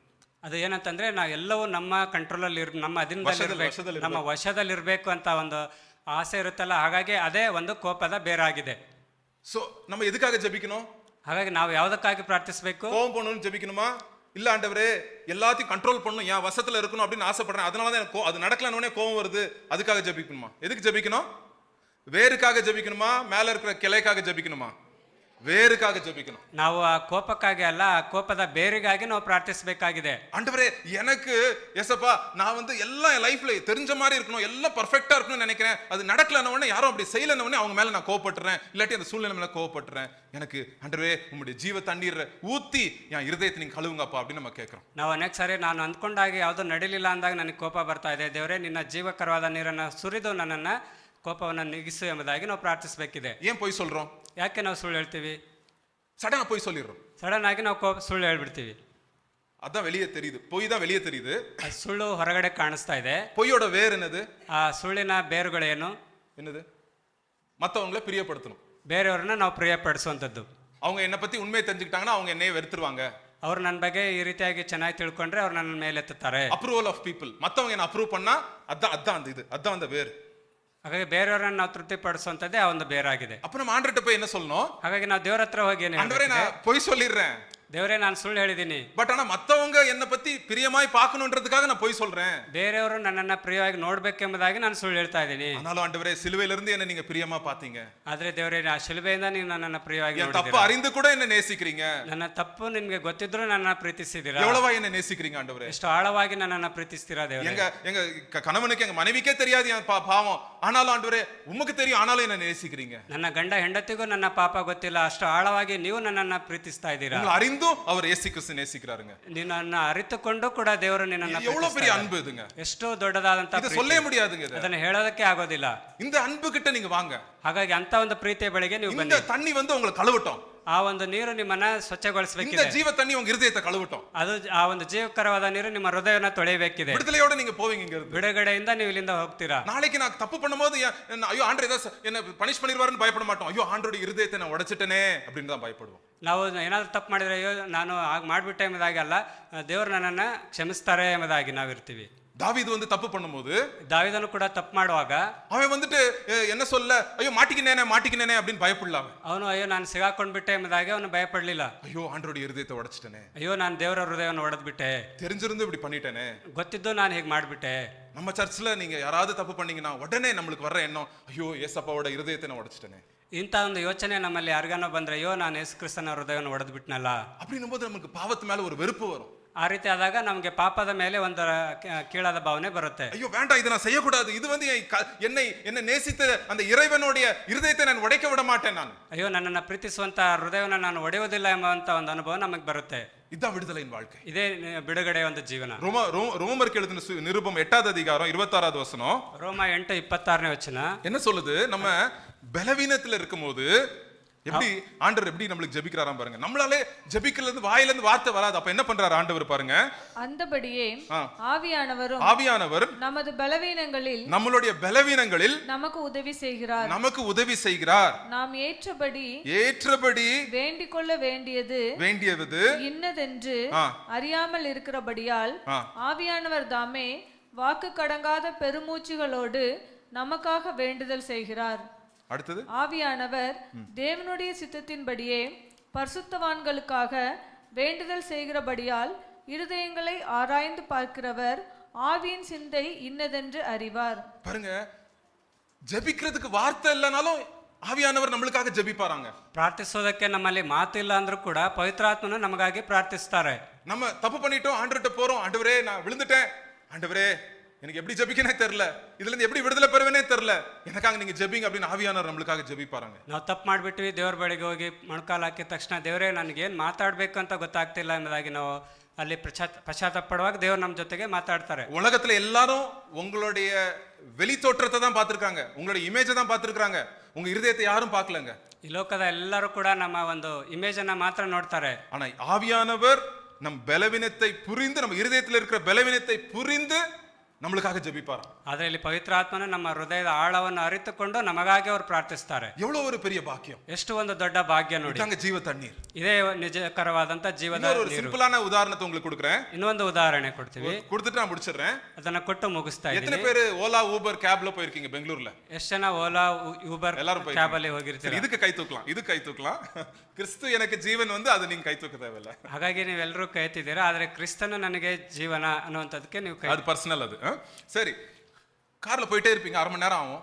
ನೀವು ಕಾರಲ್ಲಿ ಹೋಗ್ತಾ ಇರ್ತೀರಾ, ಒಂದು ಅರ್ಧ ಗಂಟೆ ಆಗುತ್ತೆ. இல்ல ஆட்டோல போயிட்டே இருப்பீங்க, அரை மணி நேரம் ஆகும். ಅಥವಾ ಆಟೋದಲ್ಲಿ ಹೋಗ್ತಾ ಇರ್ತೀರಾ, ಒಂದು ಅರ್ಧ ಗಂಟೆ ಆಗುತ್ತೆ. உங்க பாட்டுக்கு நீங்க இருப்பீங்க. ನಿಮ್ಮ ಪಾಡಿಗೆ ನೀವು ಇರ್ತೀರಾ. சடனா டிரைவர் பேசிட்டே இருப்பாரு. ಸಡನ್ ಆಗಿ ಡ್ರೈವರ್ ಮಾತಾಡ್ತಾ ಇರ್ತಾರೆ. என்னடா இது, அரை மணி நேரம் யார்ட்டையும் பேசல, சடனா பேசுறாரு அவருக்கு அவரு அப்படின்னு நீங்க நினைப்பீங்க. ಏನಪ್ಪ ಇವರು ಇಷ್ಟೊತ್ತು ಮಾತಾಡಲಿಲ್ಲ, ಈಗ ಮಾತಾಡ್ತಾ ಇದ್ದಾರೆ ಎಂಬುದಾಗಿ ನೀವು ಯೋಚಿಸ್ತೀರಾ. யார்கிட்ட பேசிட்டு இருக்காரு? ಅವ್ರು ಯಾರ ಜೊತೆ ಮಾತಾಡ್ತಾ ಇರ್ತಾರೆ? யாரோ அவங்க ஃப்ரெண்டு கிட்ட கனெக்ஷன்ல இருக்காரு, அவர் பேசிட்டு இருக்காரு. ಅವ್ರು ಯಾರ್ದೋ ಅವ್ರ ಫ್ರೆಂಡ್ ಜೊತೆಗೆ ಕನೆಕ್ಟ್ ಅಲ್ಲಿ ಇರ್ತಾರೆ, ಅವ್ರ ಜೊತೆ ಮಾತಾಡ್ತಾ ಇರ್ತಾರೆ. எவ்வளவு நேரம் கனெக்ஷனா இருந்தாரு? ಎಷ್ಟು ಗಂಟೆ ಅವರು ಕನೆಕ್ಷನ್ ಅಲ್ಲಿ ಇದ್ರು? ஆட்டோ ஸ்டார்ட் ஆனதுல இருந்து ஆன்ல தான் இருக்குது போன். ಆ ಆಟೋ ಪ್ರಾರಂಭ ಆದಾಗಿಂದ ಅವರು ಆ ಫೋನಲ್ಲಿ ಆನ್ ಅಲ್ಲೇ ಇದ್ದಾರೆ, பேசிட்டே இருக்காங்க, ಮಾತಾಡ್ತಾನೆ ಇರ್ತಾರೆ. ஒரு ஒரு ஒரு அவங்க சைலண்டா இருந்தா கூட ஒரு என்னது ஒரு நிம்மதி, என் ஃப்ரெண்ட் அந்த பக்கத்துல இருக்கான் அப்படின்ற ஒரு நிம்மதி. ಅವರು ಸೈಲೆಂಟ್ ಆಗಿದ್ರು ಒಂದು ನೆಮ್ಮದಿ, ನನ್ನ ಸ್ನೇಹಿತ ಅಲ್ಲಿ ಪಕ್ಕದಲ್ಲಿ ಇದ್ದಾನೆ ಎಂಬುದಾಗಿ. அதாங்க கிறிஸ்தவ வாழ்க்கை. ಅದೇ ಕ್ರೈಸ್ತರ ಜೀವನ. பரிசுத்தாவியானவர் நம்ம கூடயே இருக்கிறாரு. ಪವಿತ್ರಾತ್ಮ ನಮ್ಮ ಜೊತೆಗೆ ಇರ್ತಾರೆ. அவர் எந்த நேரத்திலயும் நம்மோட பேசிக்கொண்டு இருக்கிறார். ಅವ್ರು ಎಂತ ಒಂದು ಸಮಯದಲ್ಲಿ ಆದ್ರೂ ನಮ್ಮ ಜೊತೆಗೆ ಮಾತಾಡ್ತಾನೆ போன் ಇರ್ತಾರೆ. டிஸ்கனெக்ட் பண்ணனும் தேவையே இல்லைங்க. ನಾವು ಫೋನನ್ನ ಡಿಸ್ಕನೆಕ್ಟ್ ಮಾಡ್ಬೇಕು ಅನ್ನೋ ಒಂದು ಅವಶ್ಯಕತೆ ಇಲ್ಲ. நீங்க வண்டியில வரும்போது உங்களோட கூட இருக்கிறார். ನೀವು ಗಾಡಿಯಲ್ಲಿ ಬರುವಾಗ ಅವ್ರು ನಿಮ್ ಜೊತೆಗೆ ಇರ್ತಾರೆ, உங்களோட பேசிக்கொண்டு இருக்கிறார். ನಿಮ್ ಜೊತೆಗೆ ಮಾತಾಡ್ತಾ ಇರ್ತಾರೆ. அதனாலதான் இயேசுப்பா சொல்றாரு 4வது அதிகாரத்துல கடைசியாக 24வது வசனம், யோவான் 4வது அதிகாரம் 24வது வசனம். தேவன் ஆவியாய் இருக்கிறார். அந்த சிஸ்டர் பார்த்து இயேசுப்பா சொல்றாங்க, தேவன் ஆவியா இருக்கிறார். அவரை தொழுது கொள்கிறவர்கள் ஆவியோடும் உண்மையோடும் அவரை தொழுது கொள்ள வேண்டும். பாருங்க, ஆண்டவர் உங்களோட கூட இருக்கிறாருங்க. ದೇವರು ನಮ್ಮ ಜೊತೆಗೆ ಇದ್ದಾರೆ. அவருடைய சமூகம் நம்மளோட கூட இருக்குதுங்க. ಅವರ ಒಂದು ಸಮ್ಮುಖ ಅವರು ನಮ್ಮ ಜೊತೆನೇ ಇದೆ. அவர் கண்ணீரோட நீங்க இருக்கிற நேரத்துல உங்களோட கூட இருக்கிறாருங்க. ನಾವು ಕಣ್ಣೀರಲ್ಲಿ ಇರುವಾಗಲೂ ಕೂಡ ಅವ್ರು ನಮ್ಮ ಜೊತೆಗೆ ಇದ್ದಾರೆ. பலவீனத்திலே நம்ம கூட இருக்கிறாருங்க. ಬಲಹೀನತೆಯಲ್ಲಿ ಅವ್ರು ನಮ್ಮ ಜೊತೆಗೆ ಇದ್ದಾರೆ. போராட்டங்கள் மத்தியில அவர் இருக்கிறாரு. ಹೋರಾಟಗಳ ಮಧ್ಯದಲ್ಲಿ ಅವ್ರು ನಮ್ಮ ಜೊತೆಗೆ ஐயோ ಇದ್ದಾರೆ. என் குடும்பம் என்ன ஆகுமோ என்ற நிலைமையில அவர் இருக்கிறாருங்க. ಅಯ್ಯೋ ನನ್ನ ಕುಟುಂಬ ಏನಾಗುತ್ತೋ ಅನ್ನುವಂತ ಒಂದು ಸ್ಥಿತಿಯಲ್ಲಿ ಅವ್ರು ನಮ್ಮ என் ಜೊತೆಗೆ கெட்ட ಇದ್ದಾರೆ. பழக்க ಸ್ವಭಾவத்திலே அவர் என் கூட இருக்கிறாருங்க. ನಮ್ಮ ಕೆಟ್ಟ ಒಂದು ಸ್ವಭಾವಗಳ ಜೊತೆಯಲ್ಲಿ ಅವರು ಇದ್ದಾರೆ. என் கெட்ட பழக்கத்துல இருந்து எனக்கு விடுதலை கொடுக்கிறதுக்கு அவர் ஏங்கி கொண்டு இருக்கிறாருங்க. ಆ ಒಂದು ಕೆಟ್ಟ ಒಂದು ಕೆಲಸ ಕಾರ್ಯಗಳ ಸ್ವಭಾವಗಳಿಂದ ಬಿಡುಗಡೆ ಕೊಡುವುದಕ್ಕಾಗಿ ಅವ್ರು ನಮ್ಮ ಜೊತೆಗಿದ್ದಾರೆ. நம்ம குடும்பத்துக்காக பரிந்து பேசுகிறவர் அவருங்க. ನಮ್ಮ ಕುಟುಂಬಗಳಿಗಾಗಿ ಅವರು ಮಾತಾಡುವಂತವರಾಗಿದ್ದಾರೆ. எவ்வளவு ஒரு அருமையான ஆண்டவர் நம்மளுக்கு. ಎಷ್ಟು ಒಂದು ಪ್ರೀತಿಯುಳ್ಳ ದೇವರು ನಮ್ಮ ದೇವರು. எவ்வளவாய் நம்மளை வந்து நடத்துகிற தேவன். ಎಷ್ಟು ಆಳವಾಗಿ ಪ್ರೀತಿಯಿಂದ ನಮ್ಮನ್ನ ನಡೆಸುವಂತ ದೇವರು. கிறிஸ்தவ வாழ்க்கையிலே ஏசப்பா வந்து நம்ம லைஃப்ல வந்து உனக்கு நான் ஹெல்ப் பண்றேன், ஹெல்ப்பரா மாத்திரம் வரல ஏசப்பா உங்க லைஃப்ல. ದೇವರು ನಮಗೆ ಕೇವಲ ಹೆಲ್ಪರ್ ಆಗಿ ಮಾತ್ರ ಬರಲಿಲ್ಲ, உங்களோட கூட இருக்கிறவராய் வந்திருக்கிறார். ನಮ್ಮ ಜೊತೆಗೆ ಇರೋರಾಗಿ ಬಂದಿದ್ದಾರೆ. ஹெல்ப் மாத்திரம் பண்ண மாட்டாரு, he'll stay with you. உங்களோட கூட வாழுகிறவராய் இருக்கிறார். ನಾನು ಬರೀ ಸಹಾಯಕ್ಕಾಗಿ ಬರಲಿಲ್ಲ, ನಾನು ನಿನ್ನ ಜೊತೆಗೆ ಇರೋದಕ್ಕಾಗಿ ಬಂದಿದ್ದೇನೆ. டெய்லி அவரோட கூட நீங்க நடந்து போலாம். ಹಾಗಾಗಿ ಪ್ರತಿದಿನ ಅವರೊಟ್ಟಿಗೆ ನಾವು ನಡೆದು ಹೋಗ್ಬೇಕು. ஐயோ ஆண்டருக்கும் எனக்கும் இது இல்ல, சர்ச்சில் இருக்கும்போது தான் ஆண்டவருடைய பிரசன்னம், வீட்டுக்கு போனா இல்ல ஆண்டவரே உள்ள வராதீங்க நான் அப்படின்னு சொல்லவே முடியாது. எப்பவும் ஆண்டவர் உங்களோட கூட இருக்கிறாருங்க. ಚರ್ಚ್ ಒಳಗಡೆ ಬಂದ್ರೆ ಮಾತ್ರ ದೇವರ ಪ್ರಸನ್ನತೆ, ಮನೆಯೊಳಗಡೆ ಹೋದ್ರೆ ಇಲ್ಲ ಅನ್ನುವಂತ ಆ ರೀತಿಯಾದಂತ ಒಂದು ಸ್ವಭಾವ ಅಲ್ಲ. முடிஞ்ச அளவுக்கு டெய்லி காலையிலே சொல்லுங்க, நீங்க எழும்பி ஜெபம் பண்ணும்போது நீங்க சொல்லுங்க ஆண்டவர்ட்ட. ಪ್ರತಿದಿನ ಬೆಳಿಗ್ಗೆ ಎದ್ದ ತಕ್ಷಣ ನೀವು ದೇವರ ಹತ್ರ ಹೇಳಿ, ஆண்டவரே ஜீவ தண்ணீர் எனக்கு வேணும் இன்னைக்கு. ದೇವರೇ ನನಗೆ ಆ ಜೀವಕರವಾದ ನೀರು ಬೇಕು. இங்க இங்க அந்த ஜனங்கிட்ட இந்த பொருள்ல இந்த வேலையில இந்த பணத்துல நான் வந்து என் தாகத்தை நான் தீர்க்க கூடாது. நீர் கொடுக்கிற தண்ணியில என் தாகத்தை தீர்க்கணும் ஆண்டவரே. என் இருதயத்தின் தாகத்தை நீங்க தீருங்க ஐயா அப்படின்னு நீங்க வந்து கேளுங்க. ನನ್ನ ದೇಹದ ದಾಹವನ್ನು ನಾನು ಎಲ್ಲೆಲ್ಲೋ ಹುಡುಕಿ ಹೋಗುವಂತದ್ದಲ್ಲ ದೇವರೇ, ನಾನು ನಿನ್ ಬೆಳೆಗೆ ಬರ್ತೇನೆ, ನೀನು ನನ್ನ ದಾಹವನ್ನು ತೀರಿಸು ಎಂಬುದಾಗಿ ಕೇಳಿ. ஏன் அப்படி கேட்கணும்? ಯಾಕೆ ಹಾಗೆ ಕೇಳ್ಬೇಕು ನಾವು? அவரே சொல்லியிருக்கிறாரு, என்கிட்ட வந்து நீ தண்ணி குடிச்சேன்னா உனக்கு என்ன ஆகாது, திருப்பி தாகமே ஆகாது அப்படின்னு சொல்லியிருக்கிறார். ಯಾಕಂದ್ರೆ ಅವರೇ ಹೇಳಿದ್ದಾರೆ, ನೀವು ನನ್ನ ಬಳಿಗೆ ಬಂದು ಈ ನೀರನ್ನ ಕುಡಿದ್ರೆ ನಿಮಗೆ ದಾಹ ಆಗೋದಿಲ್ಲ ಎಂಬುದಾಗಿ. இந்த ஜீவ தண்ணீரை நீங்க பெற்றுக்கொள்ளணுங்க. ಹಾಗಾಗಿ ಆ ಜೀವಕರವಾದ ನೀರನ್ನು ನೀವು ಪಡ್ಕೋಬೇಕಿದೆ. விசுவாசத்தோட பெற்றுக்கொள்ளுங்க. ವಿಶ್ವಾಸದಿಂದ ನೀವು ಅದನ್ನ ಪಡ್ಕೊಳ್ಳಿ. அதுக்காக நம்ம ஜெபிக்க போறோங்க. ಈ ದಿನ ಅದಕ್ಕಾಗಿ ನಾವು ಪ್ರಾರ್ಥಿಸಿದ್ದೇವೆ. ஆண்டவரே இந்த ஜீவ தண்ணீரை நீர் கொடுங்க நம்ம ஜனங்களுக்கு. ದೇವರೇ ಈ ಜೀವಕರವಾದ ನೀರನ್ನ ನಮ್ಮ ಜನಗಳಿಗೆ ಕೊಡಿ. இயேசப்பா அந்த ஜீவ தண்ணீர்ல நீந்தி நாங்க வளரணும் ஆண்டவரே. ದೇವರೇ ಆ ಜೀವಕರವಾದ ನೀರಿನಲ್ಲಿ ನಾವು ಮುಳುಗಿ ಏಳುವಂತ ರೀತಿಯಲ್ಲಿ ಆಗ್ಬೇಕು. எங்க வாழ்க்கையில விடுதலை கொடுங்க. ನಮ್ಮ ಜೀವಿತದಲ್ಲಿ ಬಿಡುಗಡೆ ಕೊಡಿ. குடும்பங்களுக்கு ஆசீர்வாதமா நீ வைங்க ஆண்டவரே. ನಮ್ಮ ಕುಟುಂಬವನ್ನ ಆಶೀರ್ವಾದವನ್ನಾಗಿ ಇಡು ದೇವರೇ. எங்களுடைய வாழ்க்கை நீர் இருதயத்திலிருந்து மலிய மாத்துங்க ஆண்டவரே. ನಮ್ಮ ಹೃದಯದ ಆಳವನ್ನ ನೀವು ಹೊರಗೆ ತೋರಿಸಿ ದೇವರೇ. அப்போ வந்து நம்ம பணத்து பின்னாடி ஓட மாட்டோம், ಆಗ ನಾವು ಹಣದ ಹಿಂದೆ ಓಡೋದಿಲ್ಲ. பணம் தேவை, ஆனா அது பின்னாடி ஓட மாட்டோம். ಹಣ ನಮಗೆ ಬೇಕು, ಆದ್ರೆ ಅದ್ರ ಹಿಂದೆನೆ ನಾವು ಓಡೋದಿಲ್ಲ. நம்ம புகழ் பின்னாடி ஓட மாட்டோம். ನಾವು ಹೊಗಳಿಕೆ ಹಿಂದೆ ಓಡೋದಿಲ್ಲ. படிப்பு பின்னாடி ஓட மாட்டோம். ವಿದ್ಯೆ ಹಿಂದೆನೆ ಓಡೋದಿಲ್ಲ. நம்ம ஜனங்களுடைய புகழ் பின்னாடி ஓட மாட்டோம். ಜನರ ಹೊಗಳಿಕೆ ಹಿಂದೆ ನಾವು ಓಡೋದಿಲ್ಲ. ஜனங்களுடைய அவமானத்தின் பின்னாடி நம்ம வந்து என்ன பண்ண மாட்டோம், மனசு உடைஞ்சு போக மாட்டோம். ಜನರು ಅವಮಾನ ಪಡಿಸಿದ್ರು ನಮ್ಮ ಮನಸ್ಸು ಒಡೆದು ಹೋಗೋದಿಲ್ಲ. ஏன்னா ஜீவ தண்ணீர் என்னை திருப்திப்படுத்திக் கொண்டு ಯಾಕಂದ್ರೆ ಆ ಜೀವಕರವಾದ ನೀರು ನಮ್ಮನ್ನ ತೃಪ್ತಿ ಪಡಿಸ್ತಾನೆ ಇರುತ್ತೆ. ஆண்டவர் அந்த அனுபவத்தை நம்மளுக்கு எல்லாருக்கும் கொடுப்பாராக. ಆ ಒಂದು ಅನುಭವನ ದೇವರು ನಮ್ಮೆಲ್ಲರಿಗೂ ಕೊಡುವಂತ ಆಗ್ಲಿ. நம்ம ஆண்டவர்ட்ட இப்ப நம்ம ஜெபத்துல நம்ம கேட்க போறோங்க. ಆ ಒಂದು ಪ್ರಾರ್ಥನೆಯಲ್ಲಿ ನಾವು ಈ ದಿನ ಕೇಳಿಕ್ ಹೋಗ್ತಾ ஏசப்பா, அந்த ஸ்திரீக்கு உடைஞ்சு போயிருந்த அன்பை தேடி உடைஞ்சு போயிருந்த அந்த ஸ்திரீக்கு நீங்க ஜீவ தண்ணீர் கொடுத்தீங்க. எப்பா எனக்கு கொடுங்கப்பா.